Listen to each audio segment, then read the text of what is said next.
importantes que se tenían en relación a todo lo que conocemos hoy día para virus del papiloma humano y su relación como un agente prácticamente sine qua non para que se generen lesiones intraepiteliales de bajo grado, de alto grado y cáncer.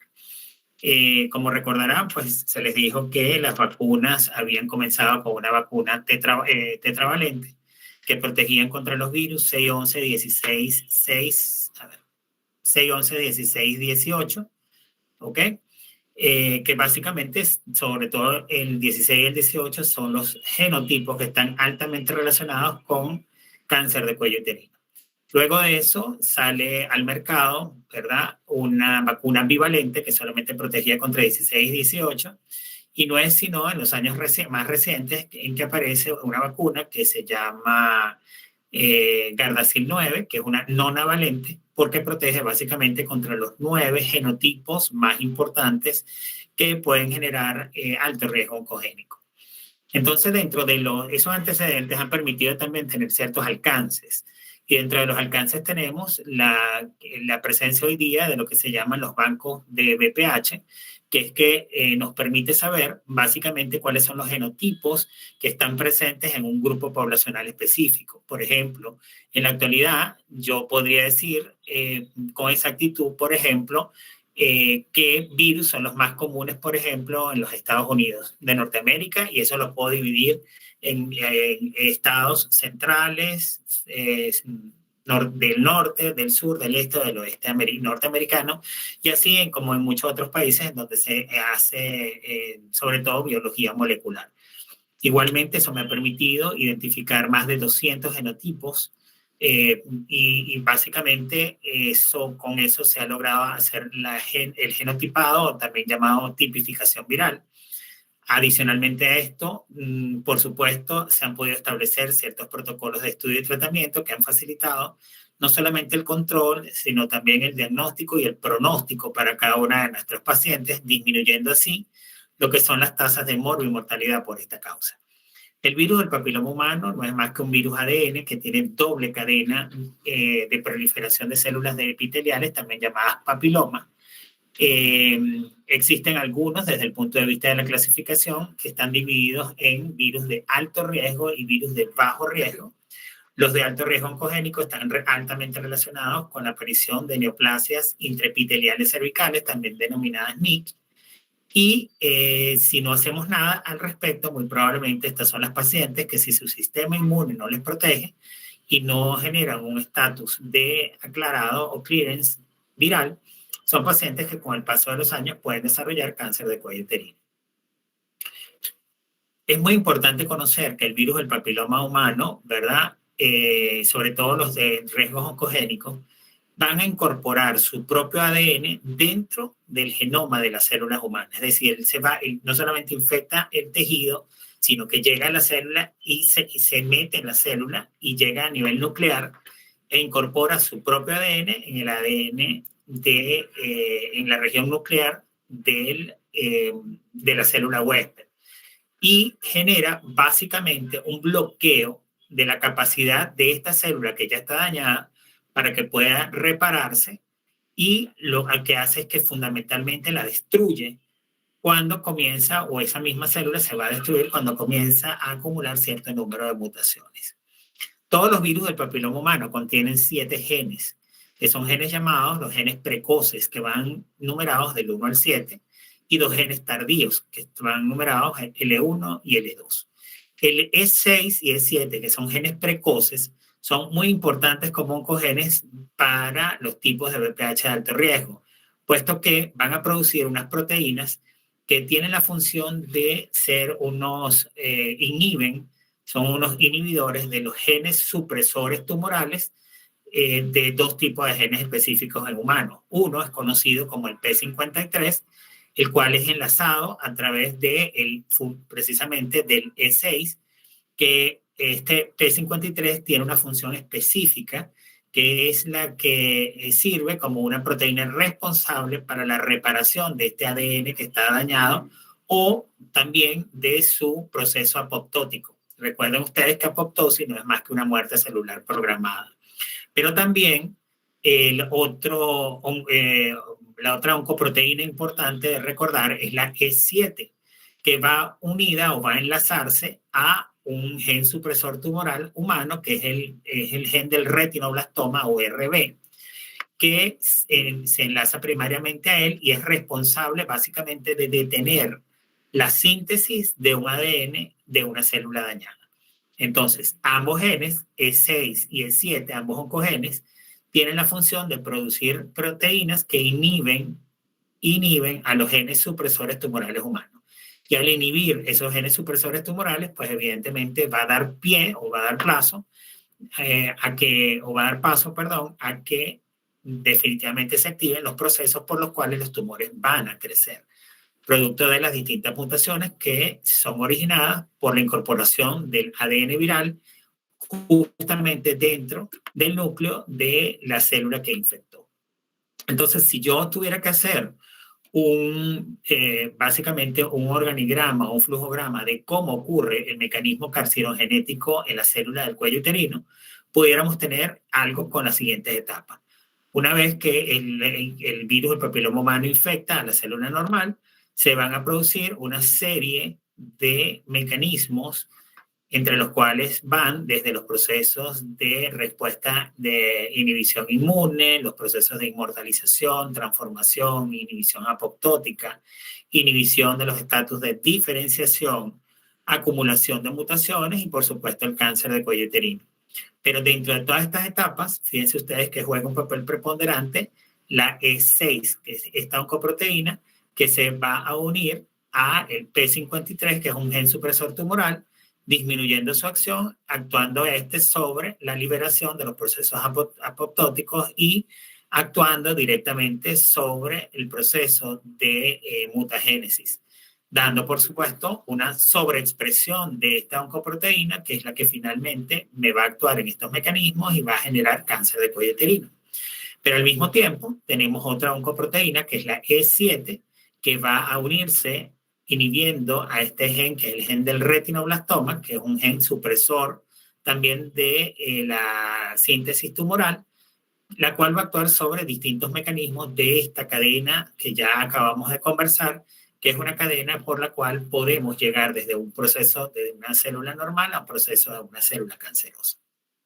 Entonces, como les comenté en algún momento en la clase anterior, se sabe hoy día que el virus del papiloma humano es una condición sine qua non para que se genere el virus, encontrándose hasta en el 99% de los cánceres de cuello uterino, que existen unos genotipos que son de alto riesgo como el 16 y el 18 y otros de bajo riesgo como el 6 y 11, que van a provocar la mayoría de los carcinomas de cuello uterino, de la vulva, de la vagina, del recto, del ano y del pene. ¿Ok? Entonces, fíjense ustedes la importancia de poder hacer prevención con la colocación de la vacuna, no solamente en mujeres, sino también en hombres.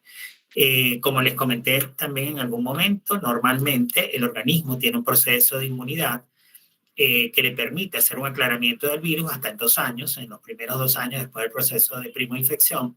Y esa inmunidad adicionalmente viene dada por lo que llamamos los procesos de inmunidad innata, que tienen que ver con distintos niveles de barreras, como lo son, por ejemplo, la protección epitelial, ¿verdad? La protección justamente de esa región epitelial que actúa como una barrera mecánica, pero también a través de algunos interferones y algunas citoquinas proinflamatorias que intervienen justamente en este proceso de inmunidad contra el virus del papiloma humano, donde juega un papel preponderante la acción de los macrófagos y la acción de las células natural killer. ¿Cómo progresa la enfermedad? Ustedes pensarán que normalmente si el virus llega a la superficie del epitelio de la mucosa del cuello uterino, básicamente, digamos, nos imaginamos que ese virus llega y de inmediato atacó e infectó, y no precisamente es así. Una vez que el virus llega a ese epitelio, fíjense que tenemos aquí un epitelio, ¿verdad? Que normalmente en los cortes histológicos los vamos a ver con hematoxilina y eosina más o menos en esta disposición, en donde vamos a ver básicamente 3 regiones, una capa de células, primero una membrana basal, ¿verdad? Que va a separar a la región de la superficie de la mucosa con todo lo que es el estroma, en donde se encuentran los vasos sanguíneos, los nervios, los tejidos, el tejido colágeno, etc. Luego tenemos entonces esa membrana basal y luego tres capas. Una capa basal para basal superficial intermedia, ¿verdad? Normalmente el virus ataca a esta región que es la más superficial, que normalmente está dada por las células más aplanadas con poco citoplasma y prácticamente son las que ya se están preparando para descamarse. El virus normalmente aprovecha alguna ruptura o alguna lesión de estas capas que vienen dadas muchas veces por la presencia de infecciones de transmisión sexual.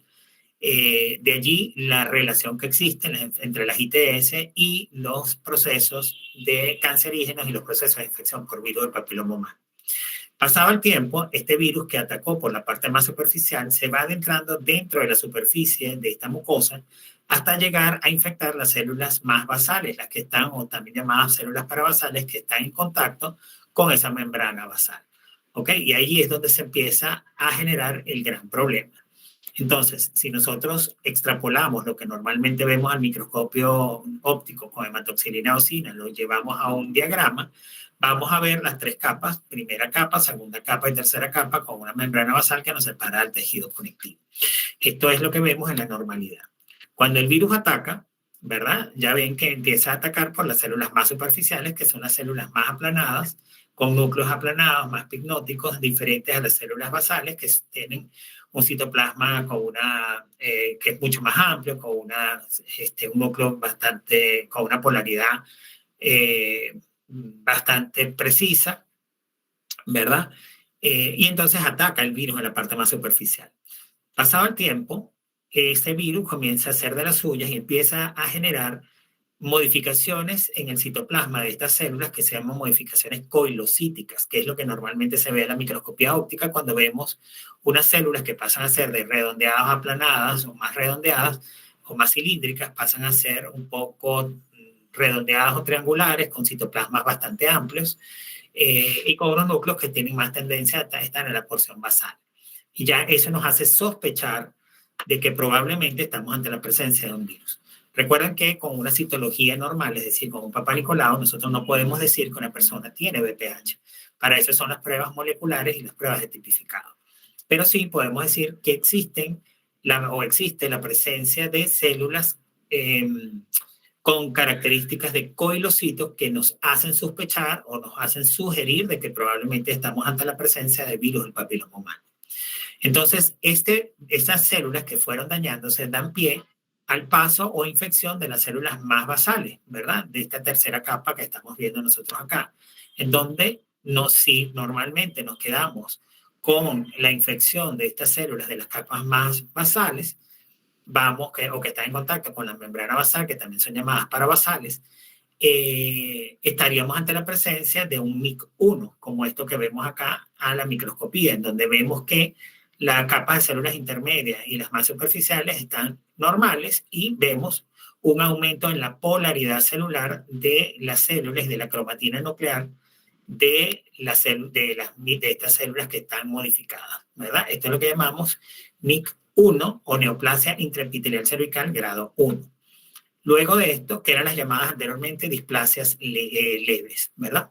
Ya el término de displasia, a partir de la llegada del sistema Bethesda, que les presenté en la clase anterior, no se habla de displasias, se habla de neoplasias intraepiteliales cervicales grado 1 o NIC.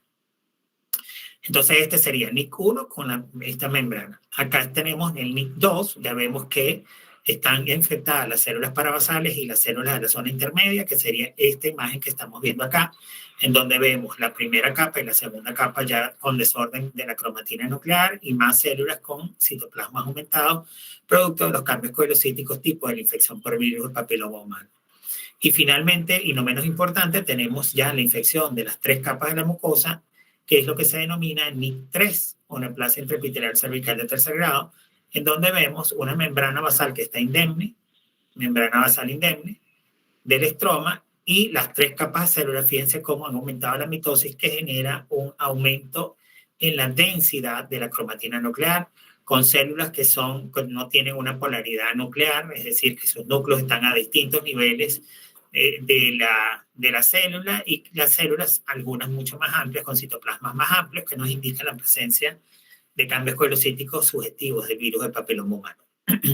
Pasado el tiempo, y por algunas razones que todavía desconocemos y que están en estudio, algunas pacientes su sistema inmune definitivamente no le va a proteger, y es cuando entra en juego mecanismos a través de los cuales lamentablemente hay una progresión de la enfermedad como una persistencia, es decir, el virus debe persistir, se debe mantener dentro del tejido enfermo, y esta persistencia es la que va a permitir que haya la progresión en el tiempo.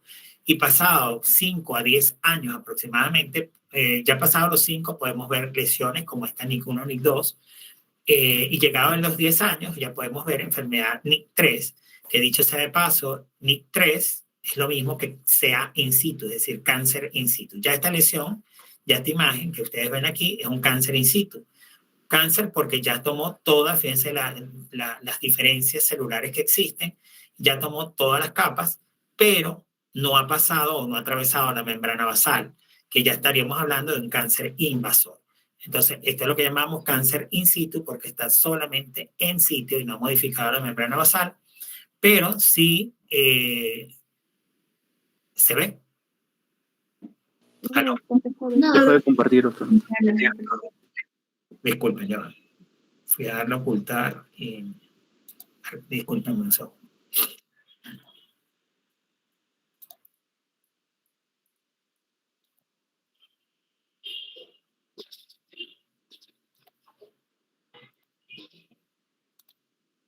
Ok, ¿ahora? sí, doctor, ahora sí se ve. Perfecto. Entonces, habíamos hablado de las 3 capas, NIC1, NIC2, NIC3, y les decía que el NIC3 o cáncer in situ se llama in situ o en sitio porque no ha atravesado la membrana basal. Pasado el tiempo, si atraviesa esta membrana basal, no hacemos nada y lamentablemente pasó el tiempo o la paciente se descuidó, vamos a tener una ruptura de estas células que ya vienen desorganizadas, una ruptura de esta membrana basal, y el paso de estas células a la zona en donde se encuentran los vasos sanguíneos, ¿verdad? Va a generar un proceso que se denomina como, a ver a quién se le ocurre. ¿Qué pasa cuando Metástasis, doctor. Así, doctor. Metástasis. las 2 personas que hablaron, quiénes fueron? Cala Cáceres. Tana y... Cala Franco Cáceres. Puyo. Ajá. ¿Y quién es la otra persona? Franco Puyo, doctor. Ok. Perfecto. Entonces estaríamos ante la presencia de un proceso metastásico, ¿ok? Porque estas células tumorales entraron en contacto con la zona vascular y se van a ir a través de la circulación general a distintos órganos y sistemas de la economía, y es cuando comienza un proceso de metastásico. Entonces, habiéndoles hablado de todos los antecedentes y de todo lo que conocemos hasta en la actualidad de lo que es la biología del virus del papiloma humano, podemos aseverar que con el paso de los años hemos conocido un poco más acerca de lo que se llama la historia natural de la enfermedad. Y la historia natural de la enfermedad comienza con una persona que probablemente se inició sexualmente alrededor de los 15 años. Anteriormente veíamos un inicio de relaciones sexuales un poco más tardío, cada vez la estamos viendo con mayor sorpresa, mucho más jóvenes, gente más joven. Pero en una paciente que, por ejemplo, haya comenzado a iniciar su actividad sexual alrededor de los 15 años, en donde vamos a tener una mucosa vaginal que todavía tiene signos de inmadurez, y esto es lo que permite o lo que hace que en los primeros 3 años de actividad sexual las personas puedan infectarse más fácilmente porque sus tejidos todavía no le están protegiendo como parte de las barreras de inmunidad, de inmunidad innata. Vamos a tener un proceso de primoinfección, y ese proceso de primoinfección puede venir dado por un genotipo, es decir, por un tipo viral o por varios tipos virales. Entonces, es fácil ver en personas muy jóvenes que se hayan iniciado sexualmente, ver que están infectadas por más de un tipo o más de un genotipo de virus, no necesariamente por un solo virus, sino por múltiples virus, y los riesgos aquí son mayores. Entonces, vamos a ver cómo en la línea del tiempo, ¿verdad? Que tenemos la línea del tiempo, vamos a ver que en el proceso de primoinfección vamos a tener altas concentraciones de cargas virales, ¿verdad?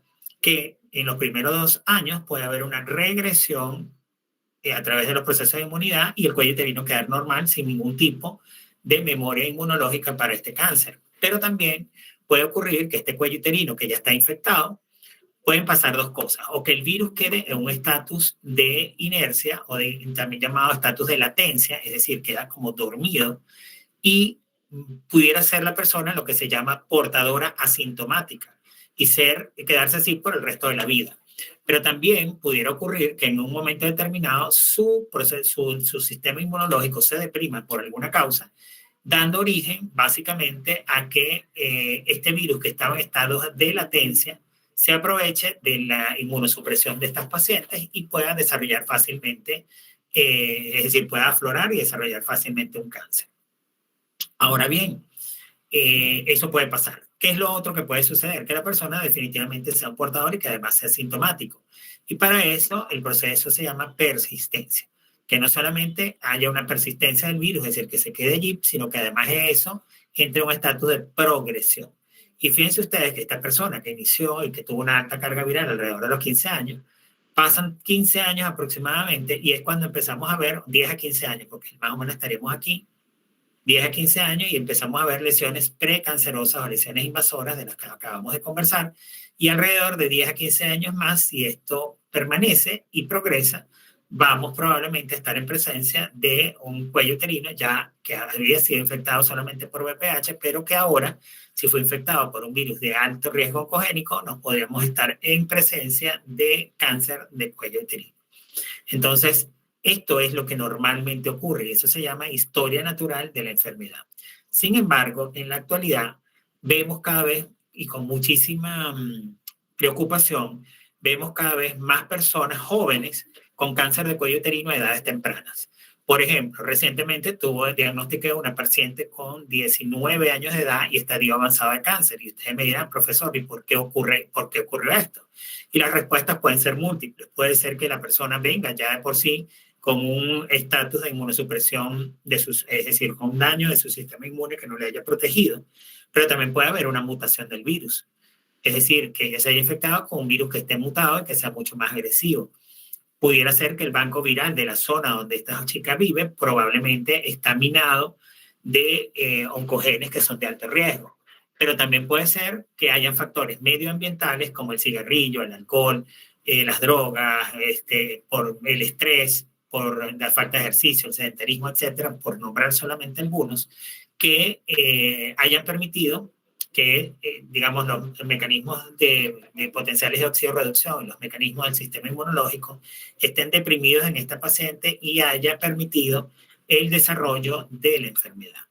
Entonces, realmente, esto es lo que ha dado pie a que en la actualidad se estén desarrollando múltiples estudios que nos permitan entender no solamente mejor la historia natural de la enfermedad, sino que nos permitan entender por qué en ciertos pacientes la infección viral ataca de una forma y por qué en otros pacientes ataca de una forma diferente. Uno de los trabajos más, digamos, diríamos importantes o que marcó parte de la historia de todo esto fue el trabajo de la doctora Ana Cecilia Rodríguez y su grupo de trabajo, que hablaron sobre el rápido aclaramiento del papilomavirus y sus implicaciones en el foco clínico y en la persistencia de infecciones, donde básicamente la conclusión del trabajo fue el hecho de que la infección, reconocer el tema de que el VPH es típicamente depurado de forma rápida, que es lo que llamamos el clearance, ¿verdad? O proceso de aclaramiento, y que justamente en los pacientes que ellos habían seguido, la progresión a cáncer de cuello uterino, desde un cáncer in situ, era alrededor de 10 a 15 años, con lo cual se confirmó parte de lo que yo les acabo de mencionar como parte de la historia natural de la enfermedad. Es por ello que la Sociedad de Desórdenes del Tracto Genital Inferior, ¿verdad? Y colposcopía y patologías del cuello uterino dicen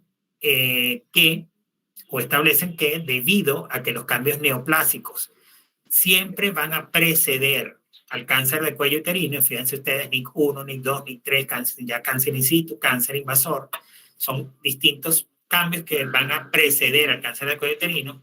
Esto es uno de los pocos cánceres entonces en el que nosotros podemos hacer intervención y podemos detener la progresión de la enfermedad. Por eso en la actualidad, cada vez que nosotros diagnosticamos un cáncer de cuello uterino, realmente ya estamos perdiendo la batalla. Aun cuando dependiendo del estadio clínico que nosotros estemos enfrentando, probablemente pudiéramos llegar a detener la enfermedad con una alta sobrevida. Pero sin embargo, nos sentimos bien frustrados porque a pesar de todos los programas de prevención primaria, secundaria y terciaria que venimos ejerciendo desde hace muchos años, todavía lamentablemente no le hemos ganado la batalla al cáncer de cuello uterino. Y peor aún es ver gente joven que muere todavía por estos procesos, pues realmente es mucho más doloroso. ¿Ok? Entonces es uno de los pocos cánceres en el que podemos hacer intervención y prevenir. Y es así como la Organización Mundial de la Salud nos dictamina 3 programas diferentes para la prevención del cáncer de cuello uterino, como lo es los procesos de prevención primaria, secundaria y terciaria. Dentro de las primarias están incluidos todo lo que es los valores en el hogar, la educación sexual, la educación en el colegio y básicamente la vacunación contra el virus del papiloma humano en niñas entre los 9 y los 14 años de edad. Pasado esto, vamos a enfocarnos en todo lo que es el proceso de prevención secundaria. Y en la prevención secundaria, generalmente lo que se preconiza en la actualidad es el uso del tamizaje con una prueba molecular para el virus del papiloma humano que tenga una alta sensibilidad. A diferencia del Papá Nicolau, que es lo que se ha venido usando durante todos estos tiempos, como les dije y les he manifestado, generalmente el Papá Nicolau es una técnica de tamizaje sencilla, rápida, económica, no necesita ser hecha por grandes especialistas, pero tiene la dificultad de que es valorada por distintos citotecnólogos, por distintos patólogos, es subjetiva, pueden haber errores en la toma, pueden haber errores en la fijación, pueden haber errores en el extendido, que pueden haber errores incluso en la rotulación, en el rotulado de las láminas e intercambiar un paciente por otro. Es decir, hay muchos procesos que generalmente son procesos humanos que pueden dar pie al error. Y por eso es que la sensibilidad y la especificidad de esta prueba de Papá Nicolau es tan amplia, dando márgenes altos de falsos negativos y dando márgenes altos de falsos positivos. Mientras que el tamizaje con pruebas de BPH de alta sensibilidad nos eliminan todos estos riesgos de dar básicamente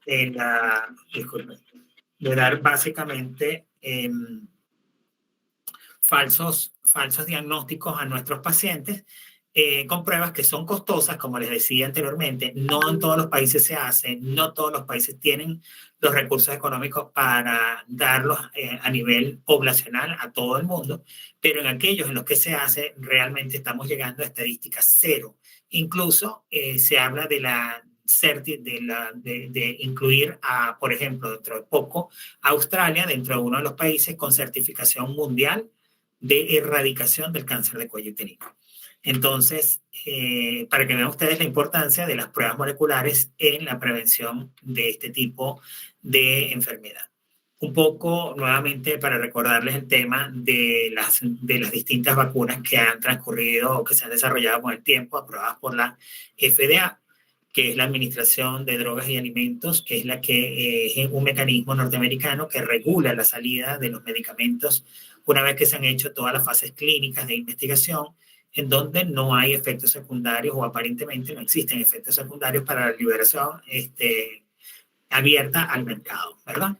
Tenemos entonces, esta fue la primera en el 2006, que era la Gardasil, la tetravalente, protegida, como les dije, 6, 11, 16, 18, la Cervarix, que salió en el 2007, que es una bivalente contra 16, 18, y la Gardasil 9, que es una nonavalente, que protege contra el 16, el 11, el 16, 18, 31, 6, 6, 11, 16, 18, 31, 33, 45, 52 y 58.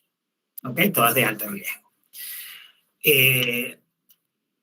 Otro de los trabajos, básicamente, que ha sido, digamos, ejemplo y ha sido también marco pauta, ¿verdad?, para el uso de las vacunas, fue el trabajo de la doctora Melanie Drolet y su grupo de colaboradores, en el cual evaluaron 60 millones de individuos vacunados para ver básicamente cuál era el impacto de la vacunación y de los efectos vacunales siguiendo la introducción de la vacuna del papiloma humano en los distintos programas de salud a nivel mundial.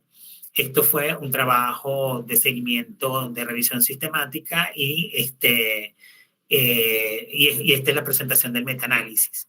El seguimiento de estas pacientes una vez vacunados fue de alrededor de 8 años y se consiguió básicamente la reducción de los virus 16 y 18 hasta en el 83% de los adolescentes que se habían vacunado entre los 15 y 19 años de edad y en 66% de las mujeres que se habían vacunado entre los 20 y los 24 años de edad, con disminución de la infección para el 31, 33 y 45 hasta en el 54% de este mismo grupo de adolescentes, disminución de los diagnósticos de verrugas genitales hasta en el 67% de los pacientes, de adolescentes, 54% exclusivamente de las mujeres entre los 20 y 24 años de edad, disminución de la presencia de lesiones preinvasoras de cuello uterino hasta en el 51% de los adolescentes entre 15 y 19 y 31% de las mujeres, y en varones de 15 y 19 años que se ven vacunados en ese grupo etario, 8 años después se vio que disminuyó el diagnóstico de verrugas anogenitales hasta un 48% y ya en hombres que se ven vacunados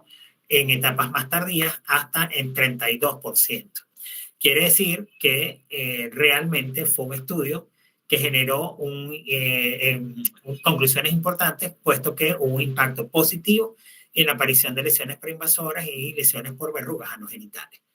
Luego, el trabajo del doctor Ley y colaboradores en relación a la vacuna VPH y el riesgo de invasión por cáncer cervical, que fue básicamente un estudio de análisis de cohortes que utilizó el Registro Nacional de Suecia, donde se estudiaron alrededor de 1.600.000 niñas y mujeres entre los 10 y los 30 años de edad en el periodo del 2006 al 2017, que se habían colocado al menos una dosis de la vacuna tetravalente.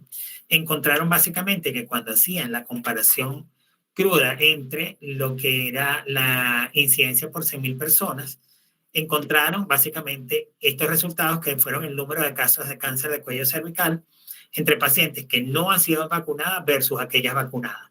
Y fíjense la diferencia abismal en los resultados entre aquellos casos que fueron vacunados y cáncer de cuello uterino y aquellas pacientes que no fueron vacunados. Estamos hablando del registro de prácticamente 11 años de estudio.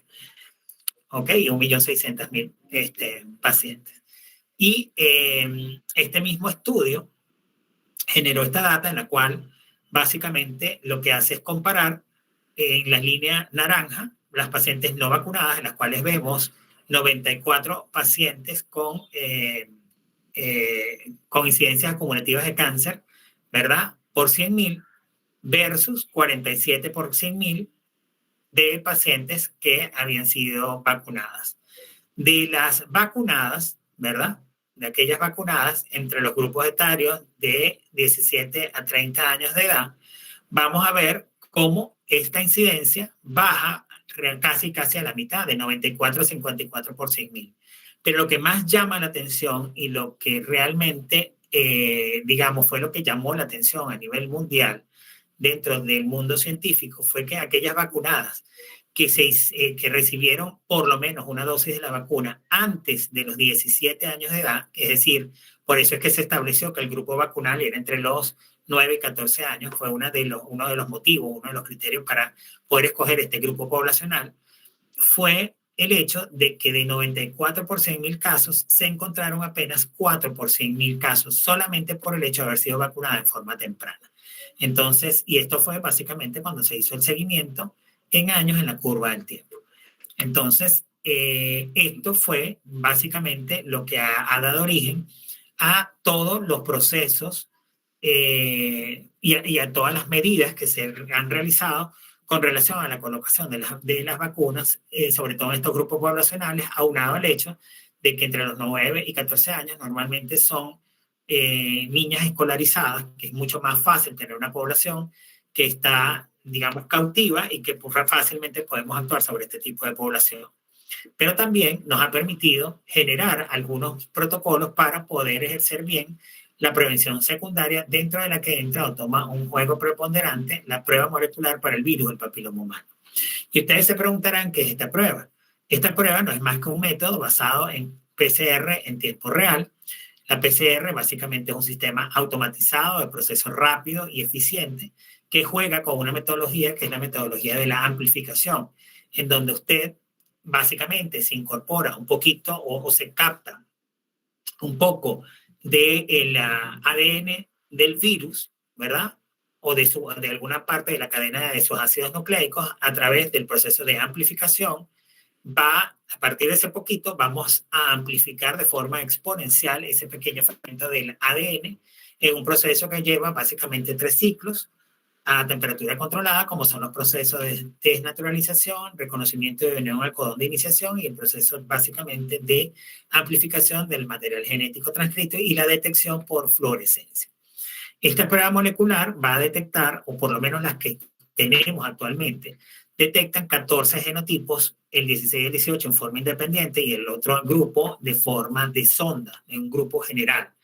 Y todo esto se hace a través de, básicamente, de un hisopado directamente realizado de la mucosa vaginal, del fondo de saco vaginal o del mismo cuello uterino.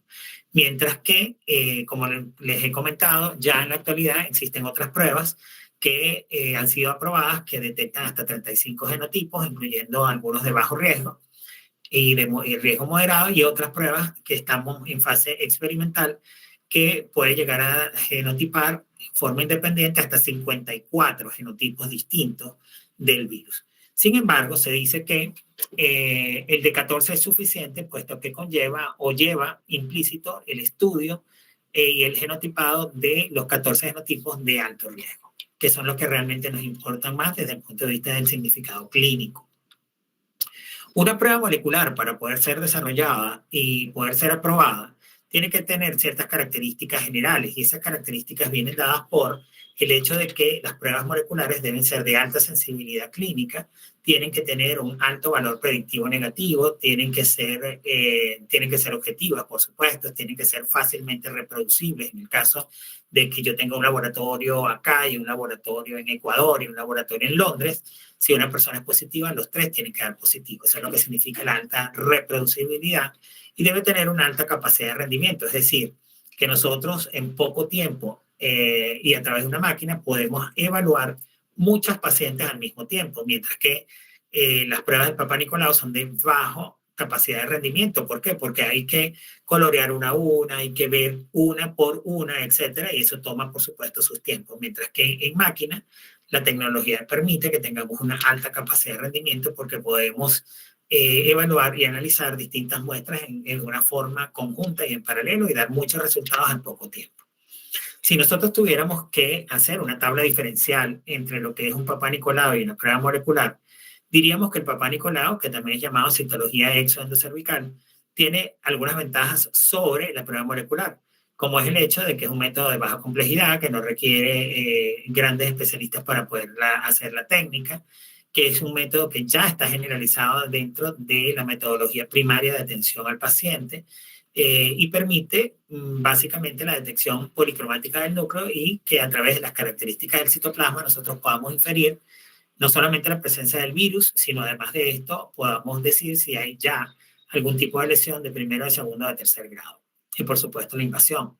Pero tiene desventajas muchísimas, y una de las grandes desventajas, aparte del tiempo de tinción, que requiere consumibles, la distribución uniforme de las células, es decir, que es subjetiva porque es visto por varias personas, etcétera, es que el rango de sensibilidad va a ser muy grande, entre el 30 y el 87%, con lo cual estamos dejando de siempre de diagnosticar o estamos diagnosticando en más a muchos pacientes que probablemente sean negativas.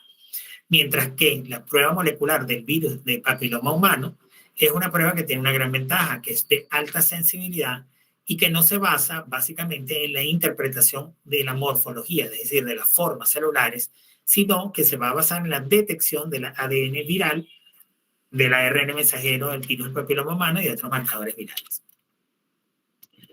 Un trabajo realizado por el Dr. Hu y sus colaboradores acerca de justamente de las pruebas de tamizaje, ¿verdad? Como parte de las guías interinas de clínicas para el manejo de pacientes con virus 12, virus 16 y 18 y lesiones, ¿verdad?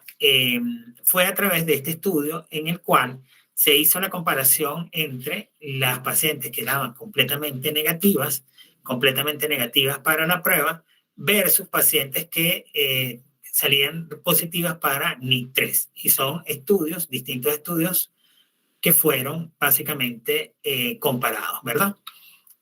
Y vamos a ver que lo más importante fue el experimentar cómo a raíz del tercer año ya de pacientes en las que habían sido sometidas básicamente a este tipo de pruebas moleculares, vamos a observar que la posibilidad de que ellas generen NIC3 o más con el paso de los años es realmente poca. Con lo cual quiere decir que la prueba molecular es una prueba que es importante para no solamente la detección, sino también para la prevención de cáncer de cuello uterino. Entonces, las conclusiones de este trabajo fueron importantísimas porque nos permitieron generar básicamente las recomendaciones para el uso de las pruebas moleculares para BPH y su screening en cáncer de cuello uterino. Nos dieron pie a seguir registrando y estudiando, evaluando lo que era el tema de la importancia del tipificado en BPH de alto riesgo y nos han permitido sacar flujogramas de trabajo en los cuales ya nosotros con seguridad en pacientes que son negativas de entrada para la presencia viral podemos decirle con seguridad de que su próxima prueba no debe realizarse o no debería realizarse o podría esperar incluso hasta 3 años para la próxima evaluación de su cuello uterino, sobre todo si es una paciente de bajo riesgo.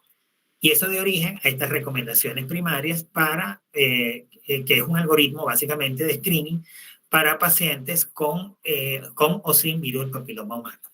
En aquellas pacientes en las cuales nosotros hacemos una prueba molecular para virus del papiloma humano y nos resulta positiva para 16 y 18, esas pacientes son las que tienen que ir exclusivamente a colposcopia. Con lo cual, estamos optimizando el método y estamos disminuyendo los costos, sobre todo para la seguridad social de un país. En el caso de que esta paciente sea negativa para 16 y 18, pero positiva para cualquiera de los otros 12, esta paciente debe ir de entrada a una citología, pero no es una citología cualquiera, no es un Papá Nicolau, es una citología que se llama citología en base líquida, que es mucho mejor y que además de eso disminuye los errores en tomas de la muestra, puesto que la celularidad que se agarra en el momento que usted introduce un CitoBrush, que es un cepillo especial que se coloca dentro de la cavidad del canal endocervical y usted gira y a la par está tomando células del canal, pero también del exocervix, es lo utilizado en la actualidad que se llama citología en base líquida. Si esa citología nos da como resultado un ASCUS, que el ASCUS no es más que la presencia de un resultado de determinación dificultosa o de significado indeterminado, ¿verdad? Si da eso o más, cualquiera de las lesiones de las que venimos hablando, como un NIC3, por ejemplo, estas pacientes tienen que ir directo a colposcopia y muy probablemente a biopsia dirigida por colposcopia para hacer el diagnóstico final a través de la anatomía patológica. Sin embargo, si ustedes hacen esa citología en base líquida y la paciente aparece con células escamosas de significado indeterminado exclusivamente y no nada que tenga que ver con células atípicas, porque la A aquí significa atipia, ¿verdad? Y aquí no hay ninguna atipia, sino que está negativa para lesión interepitelial o maligna. Si sale negativa para esta citología en base líquida, lo que tenemos que hacer es un seguimiento en 12 meses de esta paciente, es decir, en un año. Pero si de entrada esta paciente da negativa para la prueba molecular, esta es una paciente que va a una rutina de screening que es dentro de 3 años, con tranquilidad porque no va a pasar absolutamente nada. ¿Ok? Con lo cual, nuevamente, les reitero el hecho de que estamos optimizando los recursos, sobre todo en países donde el ingreso per cápita es poco y lo que es el porcentaje de los ingresos del país son mínimos básicamente para el sistema de salud. Entonces, estos estudios previos dieron origen a este algoritmo de recomendación de cómo debemos hacer el manejo primario de nuestras pacientes. En la actualidad, si ustedes van a las clínicas de ginecología en el Cusco, por ejemplo, seguramente lo que les están enseñando es a tomarlas, el papá Nicolau, ¿verdad? La citología exocervical. Y en el mejor de los casos puede ser que les estén enseñando a tomar citología en base líquida. Sin embargo, ya les estoy dando una herramienta adicional que se llama prueba molecular para virus del papiloma humano, que puede ser la gran solución dentro de algunos años cuando vayan cambiando los paradigmas, cuando el MINSA y el e-Salud vaya aceptando el gran beneficio y la gran ventaja que tiene el hacer una prueba molecular. Entonces, vamos, digamos, hasta este momento, ¿esto ha sido la solución a un problema o es un problema para llegar a una solución? Y ahí es donde está el gran inconveniente, que hasta que nosotros no cambiemos los paradigmas, muy probablemente van a seguir existiendo zonas en donde la prueba molecular va a costar mucho en llegar y donde va a costar mucho hacer el cambio en lo que ya los médicos vienen haciendo para incorporar una técnica que es nueva y que ya a pesar de que tiene años en el mercado, cada vez se está perfeccionando y cada vez sus costos son relativamente menores y mucho más accesibles al público en general. Entonces la pregunta es posible entonces un mundo sin cáncer de cuello uterino? Y la respuesta es esta, al menos hasta el momento, que es la estrategia global que lanza la Organización Mundial de la Salud para acelerar la eliminación del cáncer de cuello uterino en el 2030, que es llamada la estrategia 90-70-90, que está basada en 3 pilares fundamentales. Y por cierto, muchas de las entrevistas que hacen hoy día en la televisión y muchas de las entrevistas en radio y en la prensa escrita, hablan siempre a los periodistas, les encanta preguntar la estrategia global 90-70-90 y si vamos a ser capaces de cumplirla. El 90-70-90 tienen que aprendérselo porque es la estrategia que está en la actualidad y tiene que ver con tener para en los próximos, de cumplir 15 años, es decir, desde el momento que esto se instauró, que fue alrededor del 2015, tener hasta el 90% de nuestra población de niñas completamente vacunadas contra el virus, de tener al menos el 70% de mujeres entre los 35 y 45 años a las cuales se les haya realizado una prueba molecular, que es una prueba de alta precisión, al menos hasta el 70% de la población en este grupo poblacional, para poder detectar a tiempo, y en aquellas que ya han sido diagnosticadas, tratar ya pacientes deben haber sido tratadas para el 2030 hasta en un 90% de cobertura de las mujeres diagnosticadas con cáncer de cuello uterino ya recibiendo tratamiento. Eso nos va a permitir, ¿verdad?, disminuir o llegar a un estatus en el cual podamos ser certificados, Dios quiera, globalmente como un país con 0% de cáncer de cuello uterino. Ahora bien, ese 90-70-90 se basa básicamente en, esas estrategias se basan en los estudios de proyección. Y cuando hacemos la proyección vamos a observar cómo vemos primero el status quo, es decir, cómo estaríamos al 2120 si hasta incluso 2030, 2050, 2070, que son los próximos 20 algo de años, ¿verdad? ¿Cómo estaríamos si nosotros no hacemos nada, si seguimos haciendo lo que estamos haciendo hasta este momento? Fíjense que la línea negra no varía en lo absoluto, no estaríamos haciendo nada para disminuir la incidencia y las muertes por cáncer de cuello uterino. Sin embargo, si incorporamos solamente la vacuna y no hacemos más nada, la vacuna en niñas como lo venimos haciendo hasta ahora, empieza a haber una disminución gradual en los próximos años, ¿verdad? Hasta el 2030 y en lo sucesivo, una caída gradual de los casos. Si al proceso de vacunación nosotros le incorporamos un screening de alta complejidad como las pruebas moleculares, ¿verdad? Vamos a ver que esa caída es mucho más rápida. Fíjense que comienza ya aquí en el 2020, empieza la caída, básicamente, ¿ok? Con resultados maravillosos a largo plazo, porque la idea es que a largo plazo tengamos menos de 10 casos por 100.000 mujeres, ¿ok? Y finalmente, y no menos importante, la vacuna con 2 estrategias diferentes, es decir, con 2 pruebas moleculares a lo largo de su vida. Y en ese tipo de pacientes, fíjense cómo la caída es abrupta. Es una caída abrupta en los próximos 10 años, 10 a 15 años, una caída abrupta. Y luego la caída es mucho más rápida al 2040 y, por supuesto, prácticamente llegaríamos a niveles de menos de 4 casos por 100.000 mujeres, que es básicamente el umbral que nosotros estamos buscando para decir que somos un país libre de cáncer de cuello uterino. ¿Por qué tenemos que genotipar?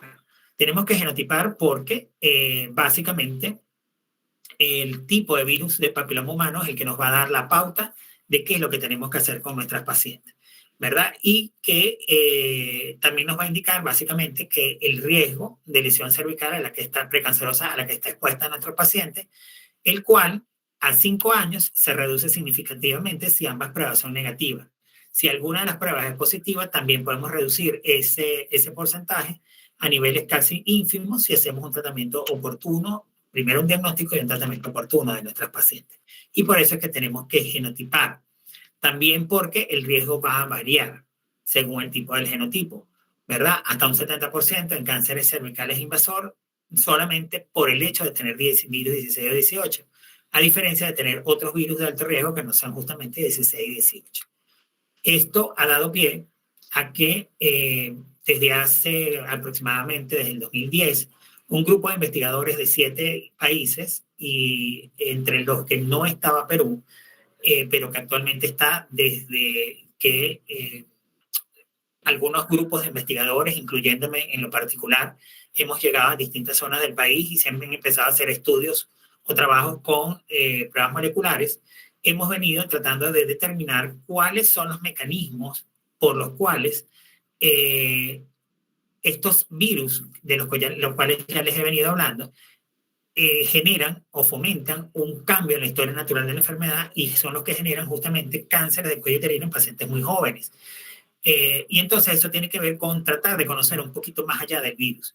Y esto ha dado pie a que hayamos hecho, por ejemplo, el análisis genómico del cáncer de cuello uterino en Latinoamérica. Entonces, ¿qué es lo que sucede en nuestras pacientes? ¿Cuáles son los genotipos de virus más comunes?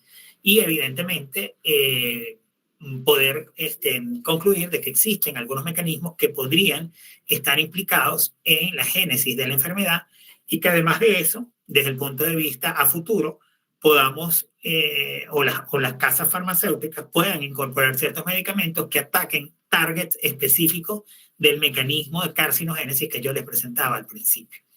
La prueba de molecular identifica por lo menos 9 de cada 10 mujeres con enfermedad cervical de alto grado. Su sensibilidad es del 95% e incluso mayor.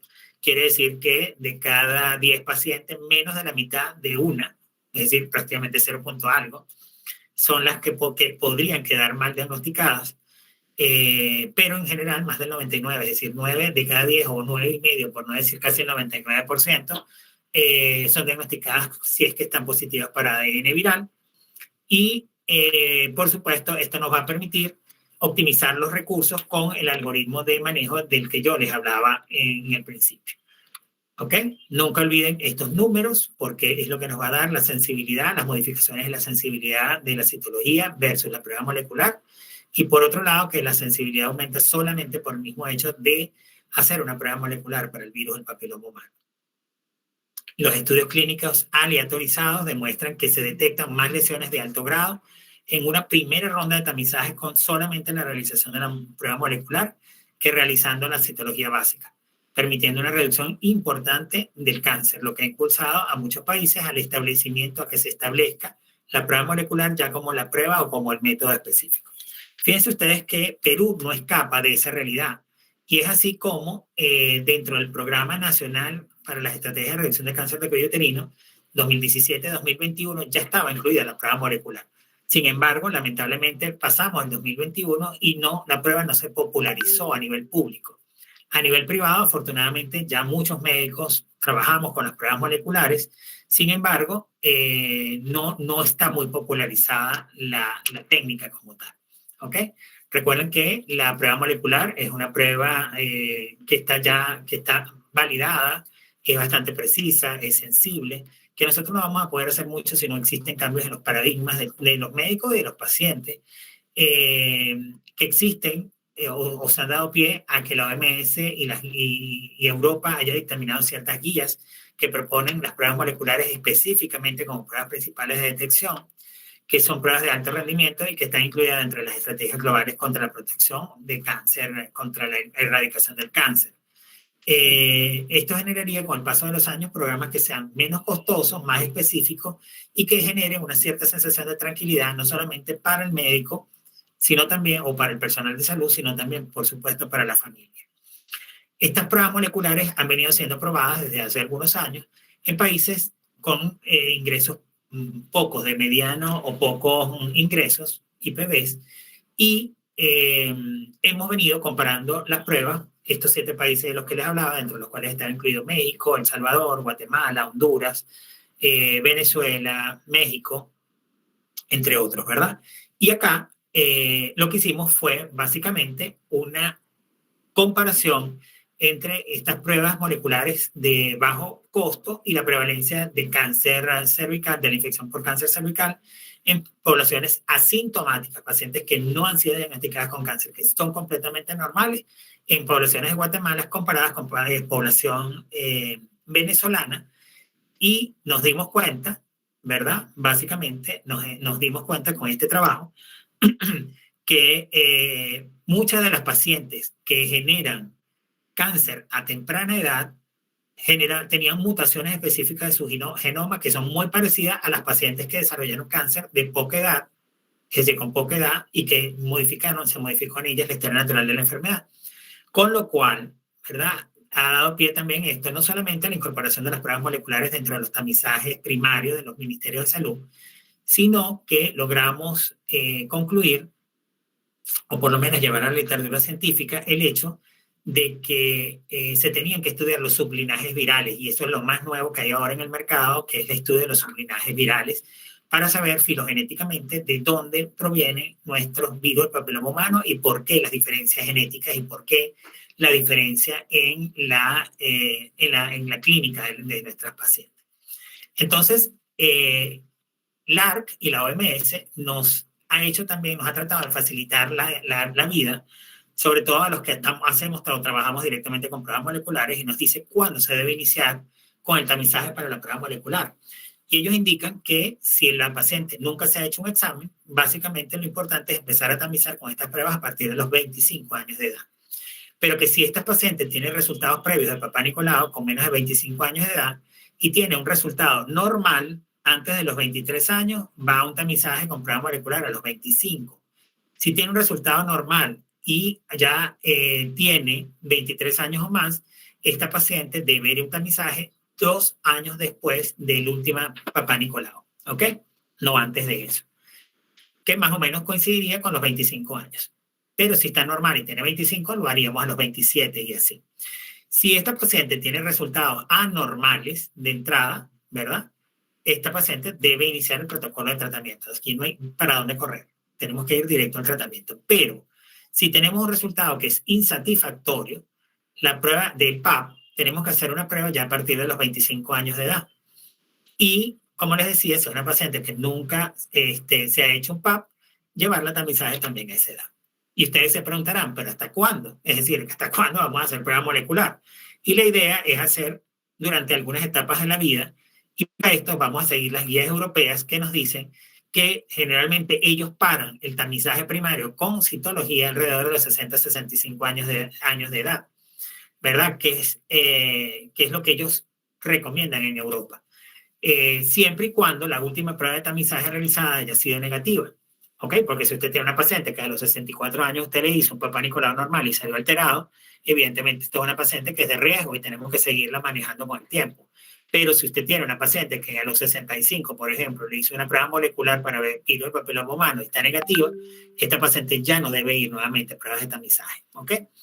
Y esto tiene que ver con la rentabilidad de estas pruebas, que son costosas, pero que cuando optimizamos la técnica, vamos a obtener son los beneficios que los riesgos, y basados también en el hecho de que ya después de los 65 años de edad, la posibilidad de incidencia y la posibilidad de primoinfección por virus del papiloma humano realmente son muy pocas. También dada por el hecho de que en estas mujeres posmenopáusicas, por no tener estrógenos, van a ser pacientes atróficas, con zonas de transformación que ya no se ven. Se los dije en alguna de las clases, donde la zona de transformación se mete dentro del canal endocervical y va a ser muy difícil para nosotros poder evaluarla. Y eso puede dar o generar aumento en los falsos positivos. ¿Ok?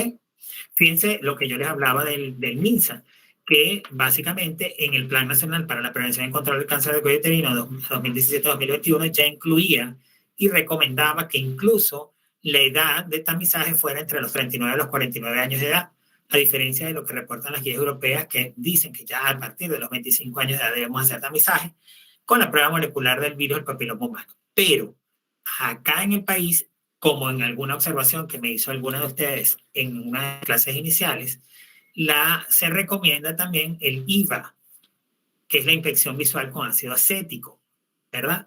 ¿Por qué? Porque les comentaba en esa oportunidad que acá en el país no hay muchos colposcopistas, que somos un país de renta media, que somos un país donde no hay tantos especialistas, sobre todo en provincias, donde tenemos que manejar la teoría de ver, tratar. Si usted ve algo extraño, trátelo de una vez. Ya después veremos qué, pero trate de una vez para no perder tiempo, sobre todo en las poblaciones rurales, ¿verdad? Y que a partir de los 50 años a los 64 años de edad, con citologías convencionales. Y esto es básicamente para optimizar el recurso a nivel público, pero a nivel privado realmente es diferente. Y sobre todo siguiendo guías de países industrializados y países capitalistas, vemos cómo el tamizaje se realiza hasta los 65 años de edad. Con el tema de la pandemia, llegó a establecerse una técnica que es la técnica o el rol de la autotoma vaginal en el tamizaje primario de la prueba molecular. Y es que en la actualidad usted le puede decir a una persona, usted le toca la puerta a una persona y le dice: hola, somos de la Universidad Andina del Cusco, traemos una prueba molecular que puede detectar fácilmente el cáncer en usted y la prueba va a ser tomada aquí en su casa. Y el paciente a lo mejor dice: oye, yo no los conozco a ustedes, pero usted le dice: yo le voy a entregar a usted un kit, el kit está dado por un CitoBrush y no es este precisamente el tubo, pero es un frasquito con un líquido preservante. Y usted le dice a la persona: vaya a su baño, vaya a su cuarto, por favor retírese la ropa interior, se va a agachar un poco, introduce el citocepillo y da unas vueltas, unas 6 vueltas contra la pared, contra lo que choque eso allí. Y sin tocarlo, lo agarra y lo introduce en el frasquito y me lo entrega. Eso se llama autotoma vaginal como una técnica. Y ya hoy día se sabe que el autotoma está brindando unas ventajas increíbles sobre el hecho de que una persona tenga que ir al médico, entrar a una cita, ir a un servicio de salud, desvestirse delante de mucha gente, ser, digamos, violentado, si se quiere, su privacidad, etcétera, cuando te puedes hacer una toma en tu casa.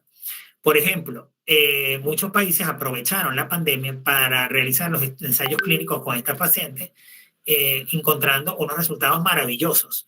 Es así como, por ejemplo, en los Estados Unidos, ustedes tienen que, de repente por carta, usted le llega a su casa un kit para que con un hisopo y una laminita. Usted introduce ese hisopo, por ejemplo, en recto ano, da 2-3 vueltas, la punta de eso, 2-3 vueltas, la parte recto anal, la introduce en el sobrecito preservante, lo sella, lo vuelve a meter en el sobre en el que le vino, lo sella, lo pone y ya está prepagado el sobre. Usted lo envía y con esa muestra es suficiente para poder hacer la detección genética de cáncer anorrectal. Entonces, fíjense cómo la medicina va evolucionando y que a pesar de que todavía no tenemos la tecnología ampliamente difundida en el país, ya ustedes tienen que conocer que esto existe, porque esta es la medicina del futuro. ¿Ok?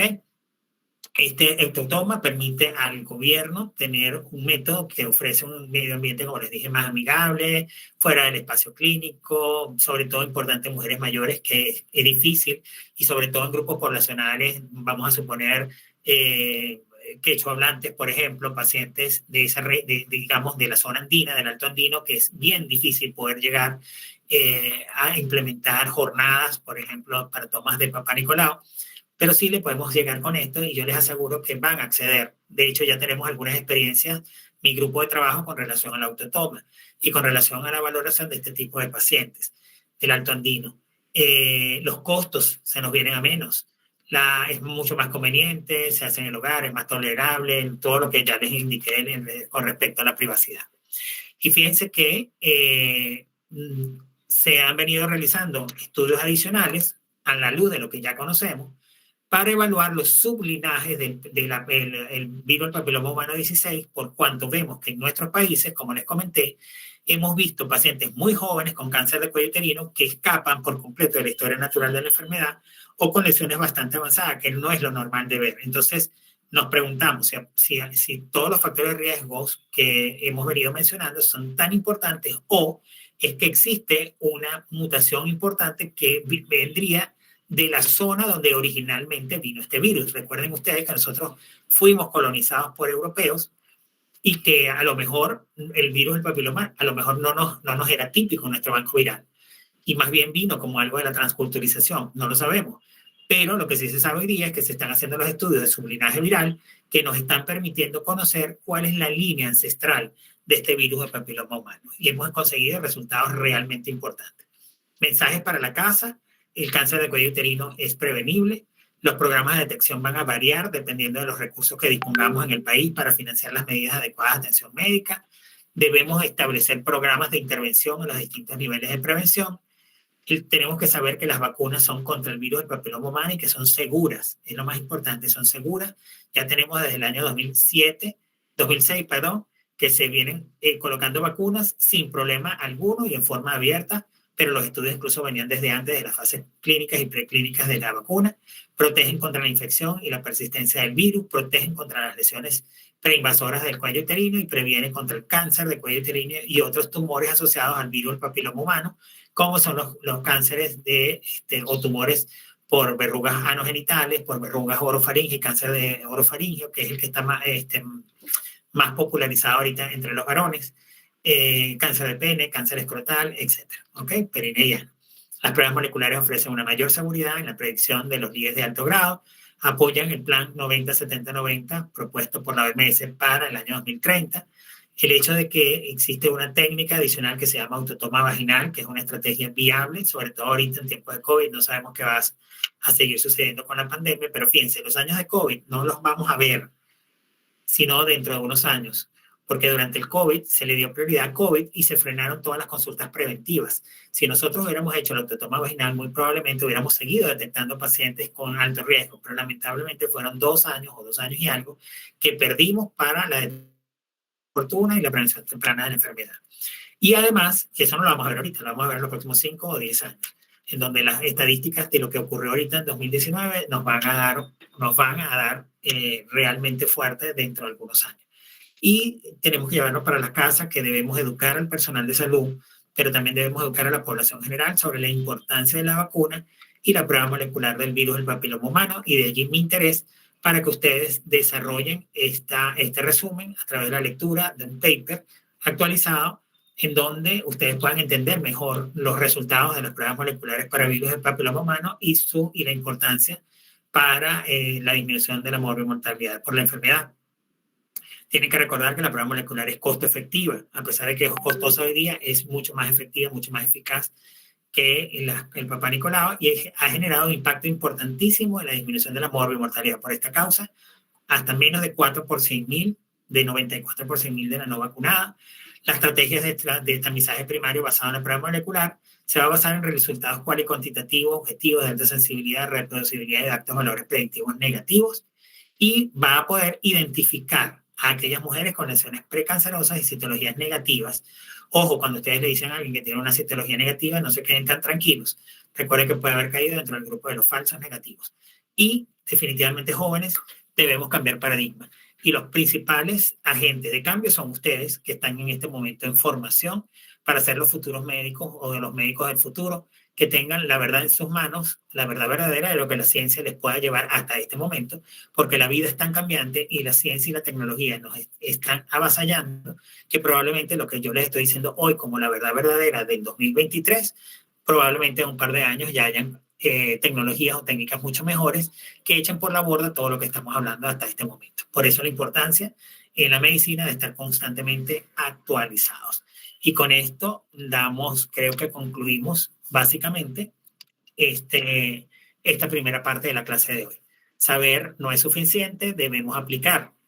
Desear no es suficiente, debemos hacer. Y para hacer tenemos que definitivamente estudiar y poder desarrollar nuestras actitudes y como investigadores, puesto que en nuestros países nos forman para ser médicos, pero no nos forman para ser investigadores. Pero es una invitación para que ustedes se incorporen a los distintos grupos de investigación que hay en este momento entre la Universidad Andina del Cusco, con sus distintas líneas de investigación, donde los puedan formar como investigadores o por lo menos darles un abreboca de lo que podría ser digamos, el futuro de ustedes dentro de la profesión.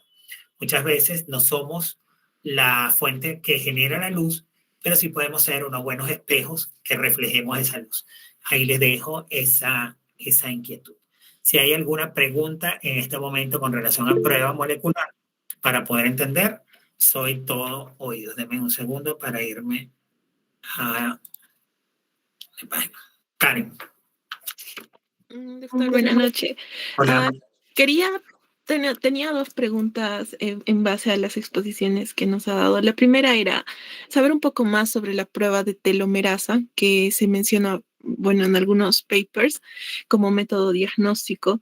Y la segunda era, bueno, sobre la edad de vacunación que se tiene, bueno, la creencia extendida que solo las niñas menores de 17 años tienen que ser vacunadas contra el VPH y que sí, bueno, está avalado por el paper que nos mencionó, pero sí escuché que algunos países incluso recomiendan hasta 3 dosis en 3 etapas de la vida, incluso a las mayores de 17 años, comenzando con su dosis a los 25. Ya. Gracias, Karen, por traer a colación estas dos interrogantes. Voy a comenzar por la segunda. La segunda tiene que ver con las etapas, las fechas, ¿no?, de colocación. Los programas, el programa empleado de inmunizaciones y los programas nacionales hablan de la colocación de al menos 3 vacunas. Por ejemplo, la Gardasil 9, que es la privada, se coloca la primera, como decir hoy, la segunda la vas a colocar a los 2 meses y la tercera a los 6 meses después de la segunda dosis. ¿Ok? Ese sería el esquema de 3 vacunas. Sin embargo, hoy día hay algunos lineamientos en los cuales se ve que este refuerzo que genera un booster inmunológico, es decir, mejora el proceso de antigénico y de formación de anticuerpos, básicamente, puede también ser dado y se ha visto la eficacia si se coloca hoy al mes y a los 6 meses. Es decir, cualquiera de los dos lineamientos en la recomendación está válido. Lo otro que hiciste mención fue en relación a la edad de la colocación. Esa es una pregunta que ha sido un debate en muchos congresos sobre la edad de la colocación. Esta es una vacuna que cuando se origina básicamente para ser colocada en varones y hembras, sin distingo de sexo. Sin embargo, por ahorrar dinero y en una forma de efectivizar más la vacuna, ¿verdad?, el producto biológico como tal, se coloca en las niñas, que son las que más a futuro pueden desarrollar, por supuesto, cánceres, ¿verdad? Es mucho más común el cáncer de cuello uterino que el cáncer de pene, por ejemplo. Sin embargo, en la actualidad estamos viendo mucho cáncer orofaringeo, cuyas cifras, al menos en los Estados Unidos, está llegando prácticamente a ser igual que la de cáncer del cuello uterino. Así que hay que poner el ojo si probablemente en los próximos años van a tener que cambiar las recomendaciones y comenzar a vacunar a todo el mundo. La edad. En nuestros países se utiliza 9 a 14 porque es la edad de la escolarización y es mucho más fácil tener una población cautiva donde normalmente esa edad no han empezado con el inicio de las relaciones sexuales y tú le puedes dar una muy buena oportunidad de que tenga una gran reserva de anticuerpos contra el virus del papiloma humano de alto riesgo para el momento de su primera relación sexual o sus primeras relaciones sexuales de los primeros 3 años, en donde les dije que hasta el 80 y algo % de la población puede estar infectada se puede infectar en esos 3 primeros años. Entonces, eso es el porqué. Y con respecto a la edad, si te la puedes colocar más, o sea, en una edad distinta a los 9 a 14, la respuesta es sí. Hombres y mujeres se pueden colocar la vacuna hasta los 45 años de edad, sin problema alguno. ¿Por qué? Porque los estudios que hay hasta este momento han evaluado pacientes hasta los 45 años de edad, con lo cual no quiere decir que a lo mejor en un futuro, cuando haya más evidencia clínica, pueden haber algunos metaanálisis que nos hayan comparado qué ha pasado con poblaciones de otros grupos etarios y que probablemente con el paso de algunos años, lo que te estoy diciendo es que hasta lo que se podría colocar hasta los 45 años, a lo mejor las edades modifiquen, ¿ok?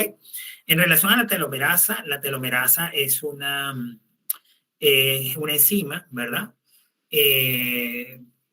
Básicamente que actúa a nivel de telómeros y que, similar a la polimerasa, lo que hace es ayudar en el proceso de liberación de una cadena, de esa doble cadena de ADN, para poder generar la incorporación de nuevos genes que puedan hacer la replicación, es decir, que puedan generar, no la replicación, perdón, que puedan generar la amplificación y tener muchos otros de pocas muestras obtener muchos fragmentos del ADN viral. Quiere decir que con muy poca muestra que usted agarre de ADN viral, muy poca muestra, a través de los procesos de PCR en tiempo real, usted puede amplificar la muestra. ¿Ok? Es decir, puede hacerla grande de manera tal que se pueda detectar, que a través de la metodología de la prueba molecular se pueda detectar. ¿Ok? Entonces, es una forma adicional de poder hacer la prueba. Así como en la actualidad ya se habla de otro tipo de pruebas que ya se usan. Por ejemplo, en los Estados Unidos se está utilizando la prueba de orina, ¿verdad? Para la detección de virus de papiloma humano. Ya ni siquiera tienes que ir a hacerte una citología, ya con orina. Y como en otros países ya se están empezando a hablar en los congresos acerca de las pruebas de metilación para generar el mismo efecto de detección temprana del virus. Lucas Alférez.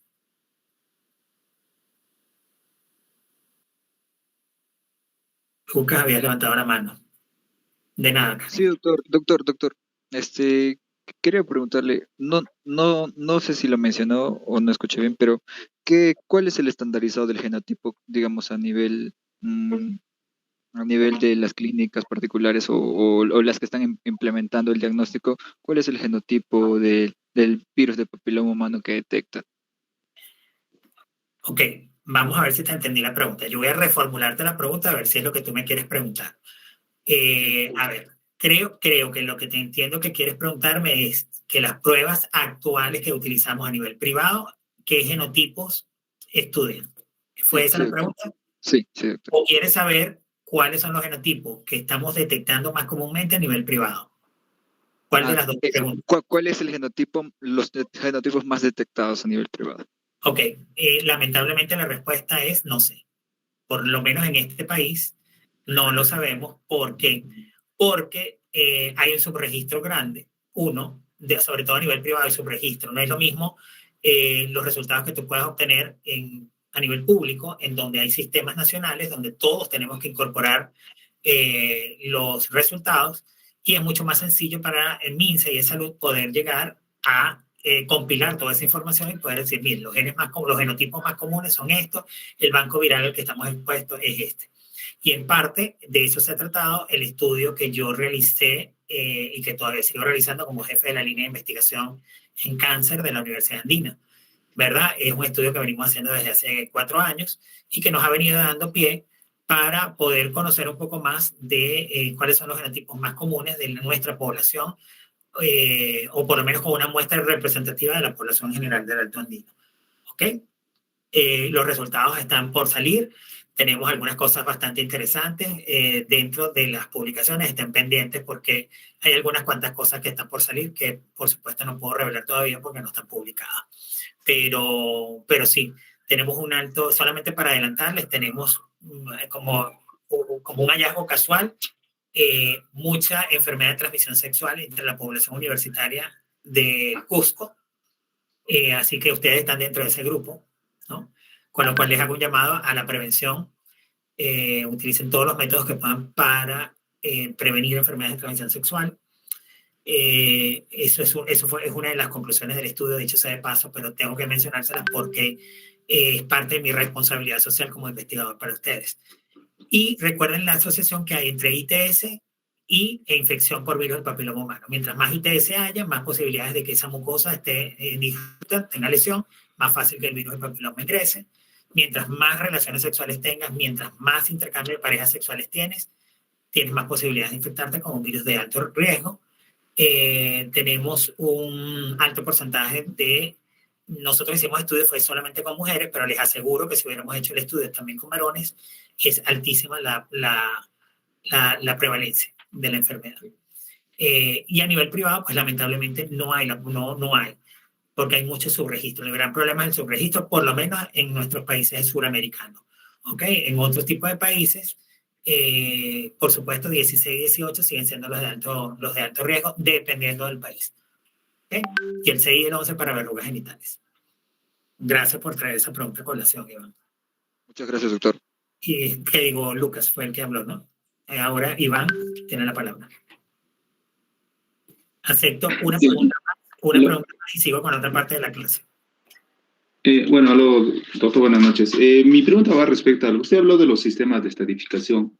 Ahí utilizó bueno, mencionó el sistema NIC, pero también yo quería hacer la consulta en relación a que si se podría utilizar también la estadificación de FIGO o también la estadificación de TNM, o simplemente solo sería NIC en este caso. Ok. Aquí estamos ligando dos cosas diferentes. Es más, estás ligando tres. Y está chévere la pregunta porque me va a permitir a ustedes adentrarme un poco dentro del mundo clínico, porque ustedes están en la parte clínica. Yo aquí estoy dándoles toda la teoría, pero ustedes tienen que ir a implementar en la clínica y probablemente, es decir, lo que ustedes ven a nivel clínico no tiene un orden de cronograma ni de programación. O sea, puede ser que yo no les haya dado nunca clase de miomatosis y ya ustedes hayan tenido que ver una miomatosis, por ejemplo, ¿verdad? Puede ser que no hayan visto la clase de cáncer, pero ya hoy se las di, pero a lo mejor ya hace 2 semanas atrás vieron su primer cáncer, qué sé yo. Entonces, aquí es muy interesante porque tú me estás ligando varias cosas. Lo primero es que cuando me hablaste del sistema es decir, cuando me hablaste del sistema para la nomenclatura de NIC, no me hablaste de sistema, me hablaste de otra palabra, me dijiste la denominación y hablaste de otra cosa. De la Okay. estadificación, doctor. Ah, eso, de la estadificación. Ok. Cuando tú hablas de NIC, no estás estadificando. Cuando tú hablas de NIC, estás utilizando un sistema de nomenclatura, el sistema Bethesda. ¿Ok? Es un sistema de nomenclatura. Ahora, que dependiendo del grado de daño de los distintos niveles de la mucosa, tengamos niveles, eso es otro tema. Nivel 1, nivel 2, nivel 3, o NIC 1, NIC 2, NIC 3. ¿Ok? Eso es diferente. Ahora, cuando tú hablas de estadificación, cuando nosotros vamos a estadiar, el estadiaje es distinto, porque el estadiaje tiene que ver básicamente con el estadiaje por el que nos guiamos a nivel mundial, es el FIGO. FIGO no es más que la Federación Internacional de Sociedades de Ginecología y Obstetricia a nivel mundial. FIGO es quien poco más, poco menos, es la que reúne expertos de todas partes del mundo para que todos los que trabajamos en esta área podamos hablar el mismo idioma. ¿Ok? Entonces, FIGO nos sirve para estadificar tumores. Yo tengo una paciente con cáncer de cuello uterino, la voy a estadiar. Yo tengo una paciente con cáncer de mama, la voy a estadiar. ¿Cómo estadio mama? Con TNM. ¿Ok? Tumor, nódulos, metástasis, TNM. Cuando yo voy a FIGO y voy a estadificar cuello uterino, la estadificación depende de varias cosas. Depende de la localización, depende qué toma o qué no toma. Cuando digo que toma acuérdense que el cáncer de cuello uterino lo primero que hace es que él hace metástasis por contigüidad. Si yo les preguntara a ustedes cómo se disemina el cáncer por niveles, lo primero que me van a decir es por contigüidad. No hace directamente una metástasis ósea o no hace directamente una metástasis no sé, en otra parte del organismo. Lo primero que hace es por contigüidad, se va para los lados. Y como el cruce del uréter está muy cercano a la emergencia de la arteria uterina, si se acuerdan de las primeras clases de anatomía que yo les di, y además de eso, todos los vasos sanguíneos, llámese arterias, venas y los nódulos linfáticos de la cadena hipogástrica están pegaditas, y de las paraórticas están pegaditas, todo eso va súper pegado.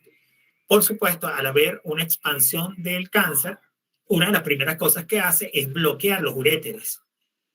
¿Ok? Bloquea los uréteres en su entrada al trígono vesical. Y al ocurrir ese cierre, evidentemente vamos a sobredistender los uréteres, eso se llama hidrouréter, y en la orina se va a regresar. Al regresarse, me va a dañar el riñón y eso es lo que me va a generar la insuficiencia renal por hidronefrosis. Y es lo que va a conducir a una insuficiencia renal crónica terminal, que es lo que finalmente acaba con la vida del paciente por aumento en los ASOAdos. ¿Ok? Básicamente por intoxicación. Pues se intoxica la persona o tiene que ir básicamente a una derivación, puede hacerse una derivación peritoneal de los uréteres para mejorar un poco y que la orina se reabsorba a nivel de la cavidad peritoneal y que se reabsorba y que, ¿cómo se llama? Y mejorarle un poco la calidad de vida del paciente. O pueden colocar un catéter doble J y que esta orina salga al exterior de manera tal de poder, que realmente eso es lo que hace. O bien lo que les acabo de decir, tuve una pequeña confusión, realmente lo que se hace es la colocación de un catéter doble J para abocar los uretes en la parte externa y que eso pueda definitivamente drenar esa orina y mejorar un poco la calidad de vida del paciente. Y lo ideal es dializar al paciente porque los azuados están sumamente altos y todas las sustancias tóxicas del organismo que se excretan a través de la orina van a estar elevadas. Entonces, recapitulando, TNM y FIGO te van a servir para estadificar. Tú vas a poder decir si es un estadio G1, es decir, y dependiendo si es un 1A, 1B, etcétera, etcétera, ya eso en su momento tendremos chance de conversar un poco de los estadiajes, hasta incluso llegar a estadiajes metastásicos con metástasis a las zonas contiguas o metástasis a distancia, que también nos va a dar chance de poder hablar sobre el pronóstico y la sobrevida en el tiempo e incluso de poder tomar la decisión correcta en el momento de tu estadificar, porque eso también te permite la estadificación, poder tomar la medida correcta para el tratamiento oportuno que sea el justo y necesario para ese caso en particular, individualizado. ¿Ok? ¿Alguna otra pregunta? Gracias, Iván, por traer eso a colación. Bueno, si no hay más preguntas, yo voy a continuar con la segunda parte de la clase sin darle los 5 minutos porque si no, no vamos a poder llegar a cumplir con el objetivo de la clase de hoy. Vamos a hablarle entonces, vamos a cambiar por completo el tema y vamos a hablar de la segunda parte de la fisiología del ciclo sexual y la parte neuroendocrina del ciclo sexual. Y para ello vamos a comenzar diciéndoles algo que dijo este personaje que está acá, que me lo van a escuchar más de una vez. El doctor Florencio Escardó, argentino. El doctor Escardó del siglo pasado era pediatra, puericultor, fue pediatra puericultor, pero además fue un hombre de literatura, fue un escritor, fue un filósofo, fue un pensador. Y fue un hombre que luchó mucho por, digamos, por la reivindicación del niño, pero también la reivindicación de la ética en la medicina. Tiene un libro espectacular que se llama El alma del médico, que se los recomiendo. O sea, cómprenlo, búsquenlo, fotocópienlo, hagan lo que ustedes quieran, búsquenlo. Si es que lo consiguen, porque a veces es un poco difícil, ya son libros que prácticamente son de colección. Léanselo cuando puedan. Se llama El alma del médico. Una belleza desde el punto de vista de la filosofía de lo que somos los médicos, donde, bueno, dice cosas espectaculares. Y hoy voy a traer a colación algo que él dijo a propósito de que hemos venido hablando de virus. Dice, el miedo y el abandono enferman mucho más que las bacterias y los virus, incluso que el uso indiscriminado de la TV, que era el opio de los pueblos con reparto a domicilio. Con esto nos está haciendo varios llamados de atención. El miedo y el abandono de nuestros pacientes es peor que la bacteria del virus, pero también el miedo y el abandono de nosotros mismos como seres humanos y el miedo al abandono de nuestras familias. Siempre se dice que el médico como que tratáramos de sobreponer a nuestra profesión por encima de nuestra familia y nunca debe ser así. La carrera siempre lleva consigo múltiples sacrificios, pero ustedes nunca se olviden de que lo esencial es lo fundamental y la familia es lo principal. Los amigos deben ser principal, ¿ok? Y la carrera médica es mucho lo que ustedes le van a ofrecer a la carrera y mucho lo que le van a otorgar, pero nunca olvidarnos de la humanización, de la empatía que tenemos que tener con nuestra gente, con nuestros pacientes, con nuestra familia, con nuestros amigos. Y por otro lado, hablaba, imagínense, del uso de la TV. Hoy día esto diría el uso del Internet, ¿verdad? Pero estamos hablando de 1900 algo, inicios de mediados del siglo pasado. Que decía que era el opio de los pueblos. Bueno, hoy día el Internet es el opio definitivamente de los pueblos. Perdemos mucho tiempo a veces en cosas que no son tan verdad. Tenemos que usar las redes para buscar siempre la información más certera. Y ahí decía, imagínense, con reparto a domicilio. Entonces, bueno, es una pequeña reflexión. El libro se llama El alma del médico. No dejen de comprarlo. Seguimos con la segunda parte de la clase de la fisiología reproductiva para poder entender finalmente, que sería prácticamente la cuarta clase, son varias clases de esto, poder entender la menstruación y sus alteraciones.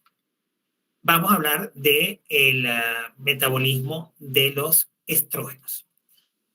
Los estrógenos tienen algunos órganos diana, y dentro de esos órganos diana, por supuesto, están todos aquellos donde se desarrollan los órganos sexuales o todas las caracteres sexuales secundarios, que pueden ir desde la piel, básicamente, y si no vean la figura, el fenotipo de una mujer es completamente distinto al fenotipo de un hombre, hasta muchos órganos y sistemas de la economía, incluyendo, por supuesto, su función importante en la producción ovárica, ¿okay? En el funcionalismo ovárico y en el ciclo reproductivo.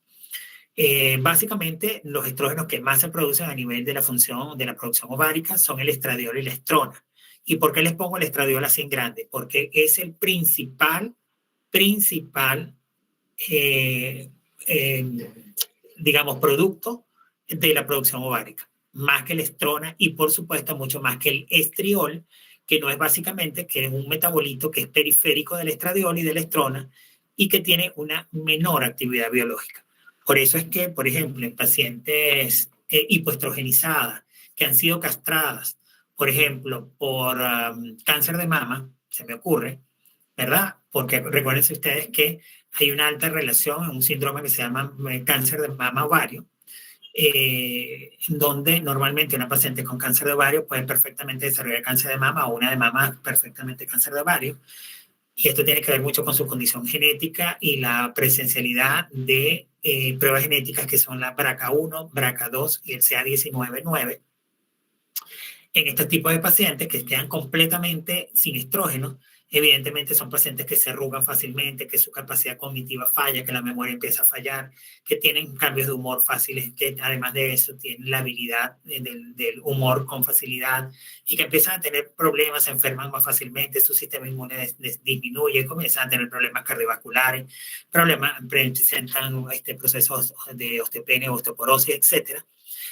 Una de las cosas que podemos hacer, por lo menos para mejorar su mucosa vaginal, es el uso del estriol, que tiene baja actividad biológica y que normalmente actúa a nivel local, es decir, solamente en vagina, con lo cual estaríamos evitando el metabolismo del primer paso hepático, que sí lo tienen los otros derivados o los otros productos estrogénicos del ovario, y además, por tener un efecto local, no va a tener ningún tipo de repercusión sobre un cáncer que tenga receptores estrogénicos positivos.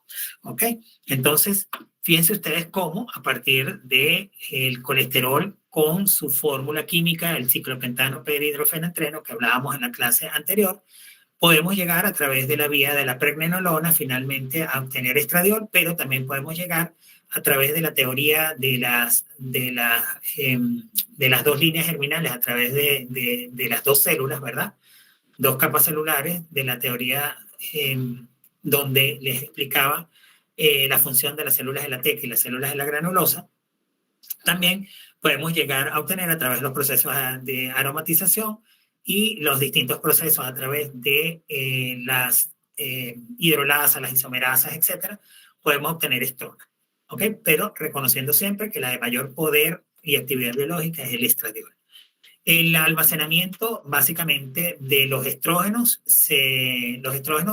en casi un 99% salen a la circulación plasmática y para poder ser transportados a los distintos órganos de la economía, básicamente tienen que unir a proteínas plasmáticas transportadoras o portadoras, como también se les llama, para poder ejercer su acción. La principal proteína transportadora es una beta-globulina denominada la SHBG, que no es más que el acrónimo del Sex Hormone Binding Globulin, que es la globulina portadora o ligadora de hormonas sexuales. ¿Ok? La porción, y esto es para poderlos llevar a los distintos sitios donde existen receptores periféricos para los estrógenos. También existe una porción que queda libre, porque les acabo de decir que solamente el 98 al 99%, quedando un 1 o 2% en forma libre, que puede penetrar básicamente en las células diana, uniéndose a receptores específicos y ejerciendo su acción biológica. ¿Ok? Esa es la forma como los estrógenos libres son los que realmente actúan a nivel de estas células que contienen estos receptores y que son las famosas células diana. La actividad biológica de las hormonas esteroideas sexuales va a depender de la porción libre de la hormona. Entonces, si yo les digo, si de la totalidad de la producción ovárica, quienes ejercen la actividad biológica, ustedes van a decir en su mínima expresión el 1 al 2%, que es el que realmente va a llegar a esos receptores de la célula diana, va a ser esa unión y va a ser transportada por esta proteína transportadora de hormonas sexuales y va a ejercer la actividad hormonal que nosotros queremos en las células diana, con lo cual se está activando todo lo que es el efecto del estrógeno, el estradiol en este caso como tal. Recordarles además que existen fuentes periféricas para la producción de estrógenos y que esas fuentes periféricas tienen que ver con la grasa, que normalmente es una grasa que se acumula en la porción superior del abdomen de las mujeres, ¿verdad? Pero también puede ser a través de la producción de estrógenos en piel, proveniente de estrógenos, de andrógenos como tal, y de otros órganos de la economía, como por ejemplo las glándulas suprarrenales. ¿Ok? A partir de la androstenediona podemos obtener la estrona, por su parte, que es un estrógeno básicamente producido en la periferia a partir de los andrógenos, y esto también se produce el estradiol básicamente directamente a partir de la testosterona. ¿Ok? Hasta aquí vamos claro. Recordarles además que los estrógenos circulantes son la suma de la producción de lo que se genera a nivel ovárico y de lo que se genera a nivel periférico, es decir, en las suprarrenales o en las grasas o en la piel. Estos estrógenos circulantes van a estar constituidos básicamente por el estradiol y la estrona que se producen en el ovario y por la estrona que se produce a nivel periférico, directamente a partir de los estrógenos que fundamentalmente provienen de la androstenediona a través de los distintos pasos que finalmente se convierten a testosterona y de la testosterona pasan a estrona. Los estrógenos son muy importantes para la regulación del ciclo menstrual normal. Desde el punto de vista del ciclo menstrual, nosotros vamos a tener una división. Todo va a ocurrir en forma simultánea. Por ejemplo, el ciclo endometrial, el ciclo ovárico, el ciclo menstrual u hormonal, todo se está dando en paralelo. Sin embargo, desde el punto de vista educativo, ¿verdad? Para que ustedes lo puedan entender mejor, nosotros lo dividimos en esos 3 ciclos para poderlo explicar. Hoy vamos a tocar un poco de cuáles son las funciones regulatorias de los estrógenos, de los progestágenos y de los andrógenos como parte de la regulación del ciclo menstrual. Fíjense ustedes cómo vamos a seguir ahorita en el periodo de tiempo. Esto es un ciclo menstrual normal, suponiendo que una persona tenga una menstruación de 28 días, ¿verdad? Y eso lo vamos a dividir en distintas fases. Una primera fase que es llamada la fase folicular, una segunda fase que es la fase ovulatoria y una tercera fase que llamamos la fase lútea. La fase folicular a su vez se divide en 2 fases. Una fase folicular temprana que normalmente, a pesar de que aquí dice que es hasta el día 7, normalmente la fase folicular, la temprana, generalmente es entre el día 2, 3 de regla, 2, 3, 4 de regla aproximadamente. Sin embargo, desde el punto de vista de la fisiología, hablamos de fase folicular temprana cuando es menos de en los primeros 7 días de una persona que menstrua 28 días al mes. Luego, esa misma fase folicular se divide en la fase folicular tardía, en la que empiezan a ocurrir una serie de fenómenos que ya vamos a conversar y que va desde el día 7 hasta aproximadamente el día 12, 13, alrededor de. Luego viene una fase ovulatoria que tiene que ver básicamente con el pico de la LH y el proceso de ovulación, que sería el proceso en el cual el folículo maduro o de Graf va a eclosionar, se abre y la persona va a ovular. Eso conlleva la liberación previa de distintas hormonas en distintos niveles, como a nivel hipotalámico, hipofisiario e incluso tiroideo, y por supuesto a nivel ovárico. Normalmente la ovulación está relacionada con el día 14 de la menstruación y más o menos se dice que 1 a 2 días antes y 1 a 2 días después. Y eso va a ser importante para saber, por ejemplo, cuando una persona puede quedar embarazada. Y ya les voy a explicar cómo es el ejercicio. Y finalmente tenemos la fase lútea, en la cual también ocurren algunos cambios importantes en la línea o curva de la producción estrogénica. Voy a aprovechar de detenerme un segundo, porque ustedes como médicos tienen que tener bien claro lo que es una fecha de última regla o fecha de la última menstruación, que está dada por el primer día de la fecha donde la paciente menstruó. No sé por qué, cuando uno le pregunta a una persona que no ha estudiado, o incluso estudiadas, ustedes le preguntan cuándo fue la fecha de última menstruación, fecha de última regla, que se dice en algunos países, el acrónico es FUM, F-U-M, o también puede ser FUR, F-U-R, dependiendo del país en donde ustedes se encuentren. Y normalmente, y mucha gente les va a decir la fecha en la que dejó de sangrar. Por ejemplo, si su regla duró 5 días y fue de la regla vino el 2, 3, 4, 5, 6 y se fue el 6 de ese mes, mucha gente les va a decir que su última regla fue el día 6. Por eso usted tiene que reinterrogar al paciente, decirle, ese fue el último día que viste regla, que viste sangrado, que viste menstruación. Si te dice sí, ya tú sabes que dice, ¿cuántos días te dura a ti la regla? No, me dura 5 días, tienes que echar para atrás 5 días. Algunas personas sí se los van a decir de entrada, bien, pero siempre ustedes tienen que hacer la repregunta para verificar si estamos hablando el mismo idioma. Porque de esto va a depender incluso, cuando ustedes están frente a una paciente embarazada, saber la fecha probable del parto. En una paciente que sus ciclos son normalmente de 28 días, ustedes a esos 28 días le van a restar 14 días, justo 14 días. Y 14 días, vamos a suponer que el ciclo de esta paciente es de 28 días. Si ustedes a 28 le restan 14, que es la fase luteínica, normalmente la fase luteínica dura 14 días. Si ustedes a 28 le restan 14, da 14, ¿verdad? Quiere decir que el día de la máxima ovulación de esa paciente fue el día 14 de su regla, no del mes, ojo, porque nosotros podemos hablar del día 14 de un mes, siempre y cuando el mes tenga 28 días y la paciente no haya tenido trastornos y además sea de ciclos de 28 y haya comenzado el primer día del mes. El día 1 coincidió con el primer día de ese mes. Sin embargo, si la paciente tuvo regla, por decir algo, el día 4 de ese mes, el día 1 del ciclo menstrual va a ser el día 4. Entonces, 4 es el 1, el día 5 por calendario es el día 2, el día 6 de calendario es el día 3 del ciclo y así. Entonces, si ya logramos entender esto, a los 28, si es una paciente arreglada de 28, ustedes le restan 14 y eso le va a dar 14. Entonces, tienen que contar desde el día 1 de la regla de esa paciente. Si la paciente arregló ese mes el día 2, ese era el día 1 del ciclo menstrual, al 2 ustedes le van a sumar 14. El día 2, 3, 4, 5, 6, 7, 8, 9, 10, 11, 12, 13, 14, 15. El día 15 de ese mes calendario es el día de la máxima ovulación de esa paciente. ¿Ok? Eso tienen que tenerlo clarísimo porque además es pregunta de examen. Y normalmente nos vamos 2 días previos, 2 días después.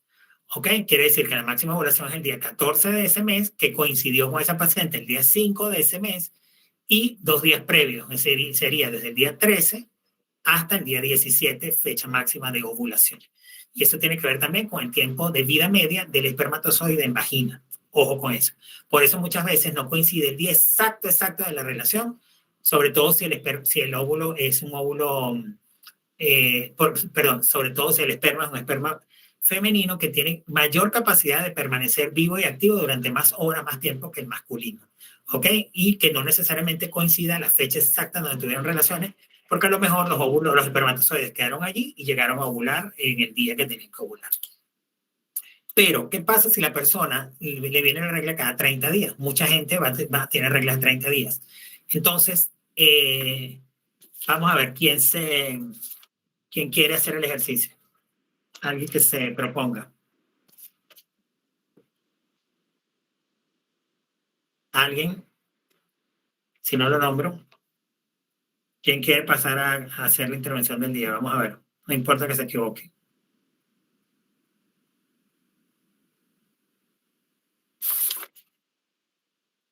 Pablo Sea, ¿está? Sí, doctor, presente. Ok, Pablo, llevas varias tardanzas, ¿ok? Por favor, trata de mejorar eso porque puede repercutir. Ok, Pablo, eres tú. Vamos a ver si mejoraste esa tardanza el día de hoy. Suponte que la paciente a la que tú interrogaste tiene 30 días, ¿verdad? Le viene cada 30 días su regla. Y que la menstruación de este mes le llegó el día 3. 3 de, supongamos que este mes es marzo. Ponte que estamos en marzo, la regla le llegó el 3 de marzo y la paciente menstrua cada 30 días. ¿Cuándo es la fecha de la máxima ovulación de esta paciente? Explícame cómo lo haces.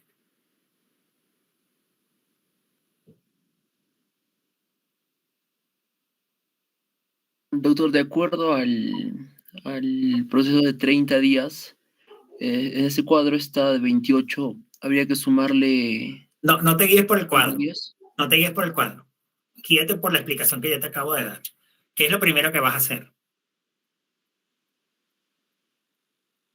Determinar la fecha de última regla, que sería Claro. el La 3. fecha de última regla fue el 3 de marzo. Exacto. Suponte que estamos ya en marzo y fue el 3 de marzo. Entonces el día 10, 11, 12, 13 debería ser su máxima ovulación, en caso sea de 28 días. ¿Por qué? Porque la máxima ovulación es del día 13 al día 16, ¿sí, doctor? Ya va. Te acabo de decir ahorita que esta paciente menstrua cada 30 días, razón por la cual tú no puedes guiarte por lo que estás viendo en pantalla. Porque esta es una paciente que regla cada 28. Yo te estoy hablando de una que regla cada 30.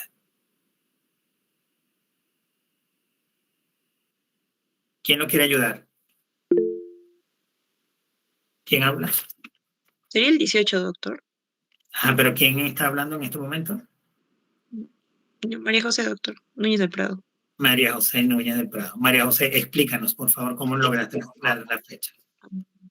Como su fecha de última regla es el 3, y en este ciclo de 30 días, la media es 15, ¿no? Entonces, Ya va, ¿qué es lo sumando primero estos que tienes que días, hacer? sería No, antes de la media, ¿qué es lo primero que tienes que hacer? A los 30 días que le tienes que restar. la mitad del ciclo, doctor, No, que serían 15, ¿no? no. La fase luteínica, doctor. ¿Quién está hablando en este momento? Iván Mejía, doctor. Iván, cuéntanos, Iván, cómo lo hiciste.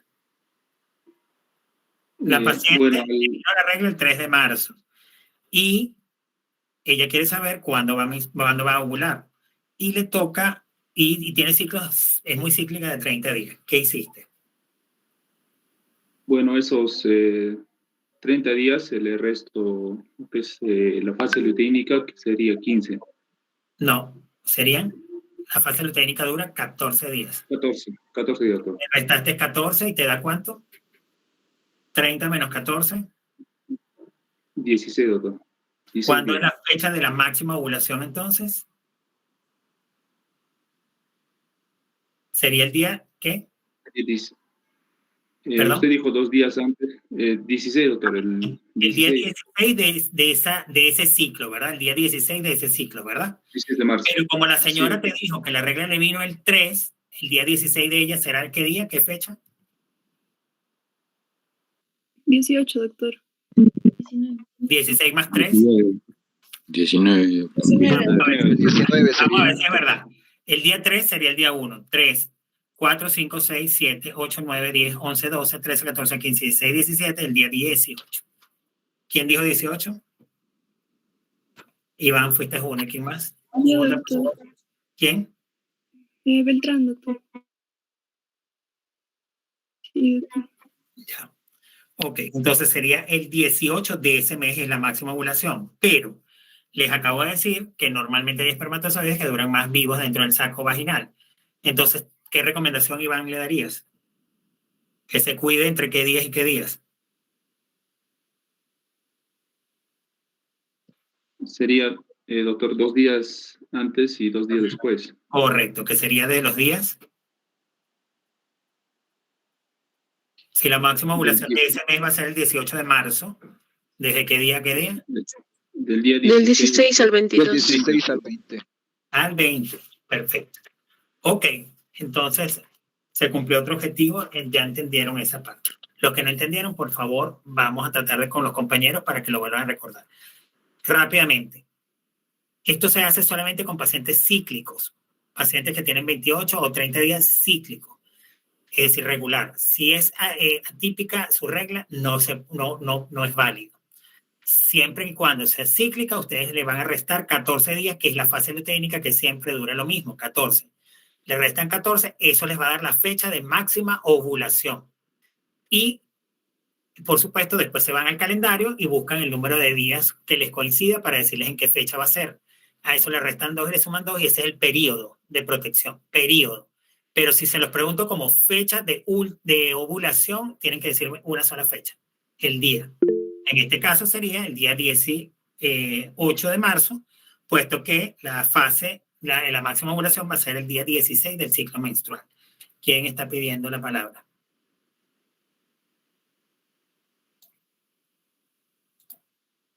¿Alguien pide la palabra? Yo, doctor, una pregunta. Si digamos el ciclo de... ¿Quién habla? Fernando. Tupac-Yupanqui, doctor. Fernando. Doctor, en el caso de que, digamos, el ciclo de la paciente no sea, digamos, 28 a 30 días, pero es una mujer regular, ya sea de 26 días, o tal vez de 34, 35 días, también se le resta 14 días. Siempre y cuando ella sea cíclica, sí. Hay pacientes, está muy bien la pregunta, gracias. Hay pacientes que tienen, es decir,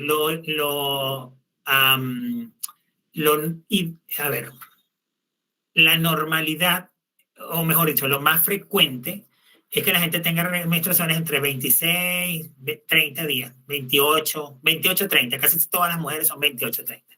Sin embargo, hay gente que a los 26 días de regla y hay otras personas que lo ven a los 21, pero hay personas que lo ven a los 35 días y eso tiene que ver con las alteraciones menstruales de las que yo les voy a hablar, que es la última clase, es la cuarta clase. Resulta ser que en esas pacientes que son cíclicas y regulares, también la fase luteínica dura 14 días. Entonces, su proceso de ovulación, ustedes igual le van a restar 14. Sin embargo, lo anormal es ver reglas que sean menores de 21 días. Pacientes con menstruaciones menores de 21, que venga una regla a otra en menos de 21 días, eso es anormal. Pacientes que vean regla entre 21 y 35 días, eso puede estar considerado como normal. La regularidad es una cosa y la normalidad es otra. Normalidad es que puede estar entre los 21 y 35 días, es normal. Y regularidad tiene que ver con que siempre venga en el número de días exacto. ¿Ok? Porque usted puede tener una persona que está dentro de lo normal entre 21 y 35 días, entre una regla y otra, pero que este mes le vino a los 21 días, el otro mes le vino 32 días, el otro mes le vino a los 28 días y así. Entonces es irregular. Y por último, más de 35 días entre una regla y otra es anormal. Y si pasan más de 90 días, ya es súper anormal. Estamos hablando de un atraso menstrual que después de 90 días se llama amenorrea secundaria. ¿Ok? Voy a seguir. Eso lo vamos a tocar en la última clase de fisiología, de la fisiología del ciclo menstrual. Son, muchachos, las 10 de la noche. Creo que incluso me pasé eso, ¿no? No, perdón, las 9:06. Esta clase es de 7 a 9. Pregunto, ¿quién tiene clases en este momento de otra materia? ¿Hay alguien que tenga clase que ya está comenzando en otro? Dame un segundo, ya va. Lo que pasa es que no, lamentablemente no tengo las dobles pantallas no me está funcionando. Por eso es que siempre tengo que preguntar quién habla. Dame un segundo. Wilber y Orlando tienen clase ahorita, ¿verdad? Sí, doctor. Ok, entonces vamos a hacer lo siguiente. Vamos a dejarlo hasta acá y el jueves nos toca una tanda de 3 horas. Yo voy a comenzar con la clase directo, de frente, ese día, para poder avanzar la clase de ese día, más porque apenas estamos dando un abrebocas a la clase de hoy. Vamos a continuar con la clase 2 y 3 de la fisiología del ciclo y en la última hora vamos a hablar de los papers, ¿ok? Recuerden ustedes que la asignación es la entrega, haber leído un paper, haberlo escogido, saberlo escoger, porque también saber escogerlo también va a tener una puntuación. Haberlo leído, evidentemente, manejado por los 10 del equipo, pasar un resumen corto con una discusión de lo que ustedes encontraron allí, de si les parece, cómo les parece el artículo, si se ajusta o no a una realidad, es decir, algo crítico, con un resumen bien corto también de qué se trataba el artículo, 2 o 3 líneas de qué se trataba, introductorias, 2 o 3 líneas de los materiales y métodos, 2 o 3 líneas de los resultados, 2 o 3 líneas de las conclusiones y un párrafo de discusión que salga de ustedes. Que sea una discusión que salga de ustedes con respecto a los puntos que ya les dije. De eso me van a entregar por grupos de 10 una hoja. Por cada grupo de 10, una sola hoja, donde esté eso especificado. Y yo voy a dar pase ese día a una persona del grupo para que nos exponga lo que conversó y que nos diga con sus propias palabras de qué se trataba el artículo, por qué es interesante, por qué le pareció bien o mal, y qué piensa con respecto a eso. ¿Ok? Así que tengan preparada 1 o 2 láminas para que con sus propias palabras puedan discernir y podamos conversar todos. Lo vamos a hacer tipo de discusión. ¿Está clara la asignación? Sí, doctor. Sí, Perfecto. Estamos 57, estamos todos presentes. No voy a pasar asistencia porque estamos todos. Déjenme tomar la fotografía respectiva y para que se puedan ir a la otra clase. Dame un segundo.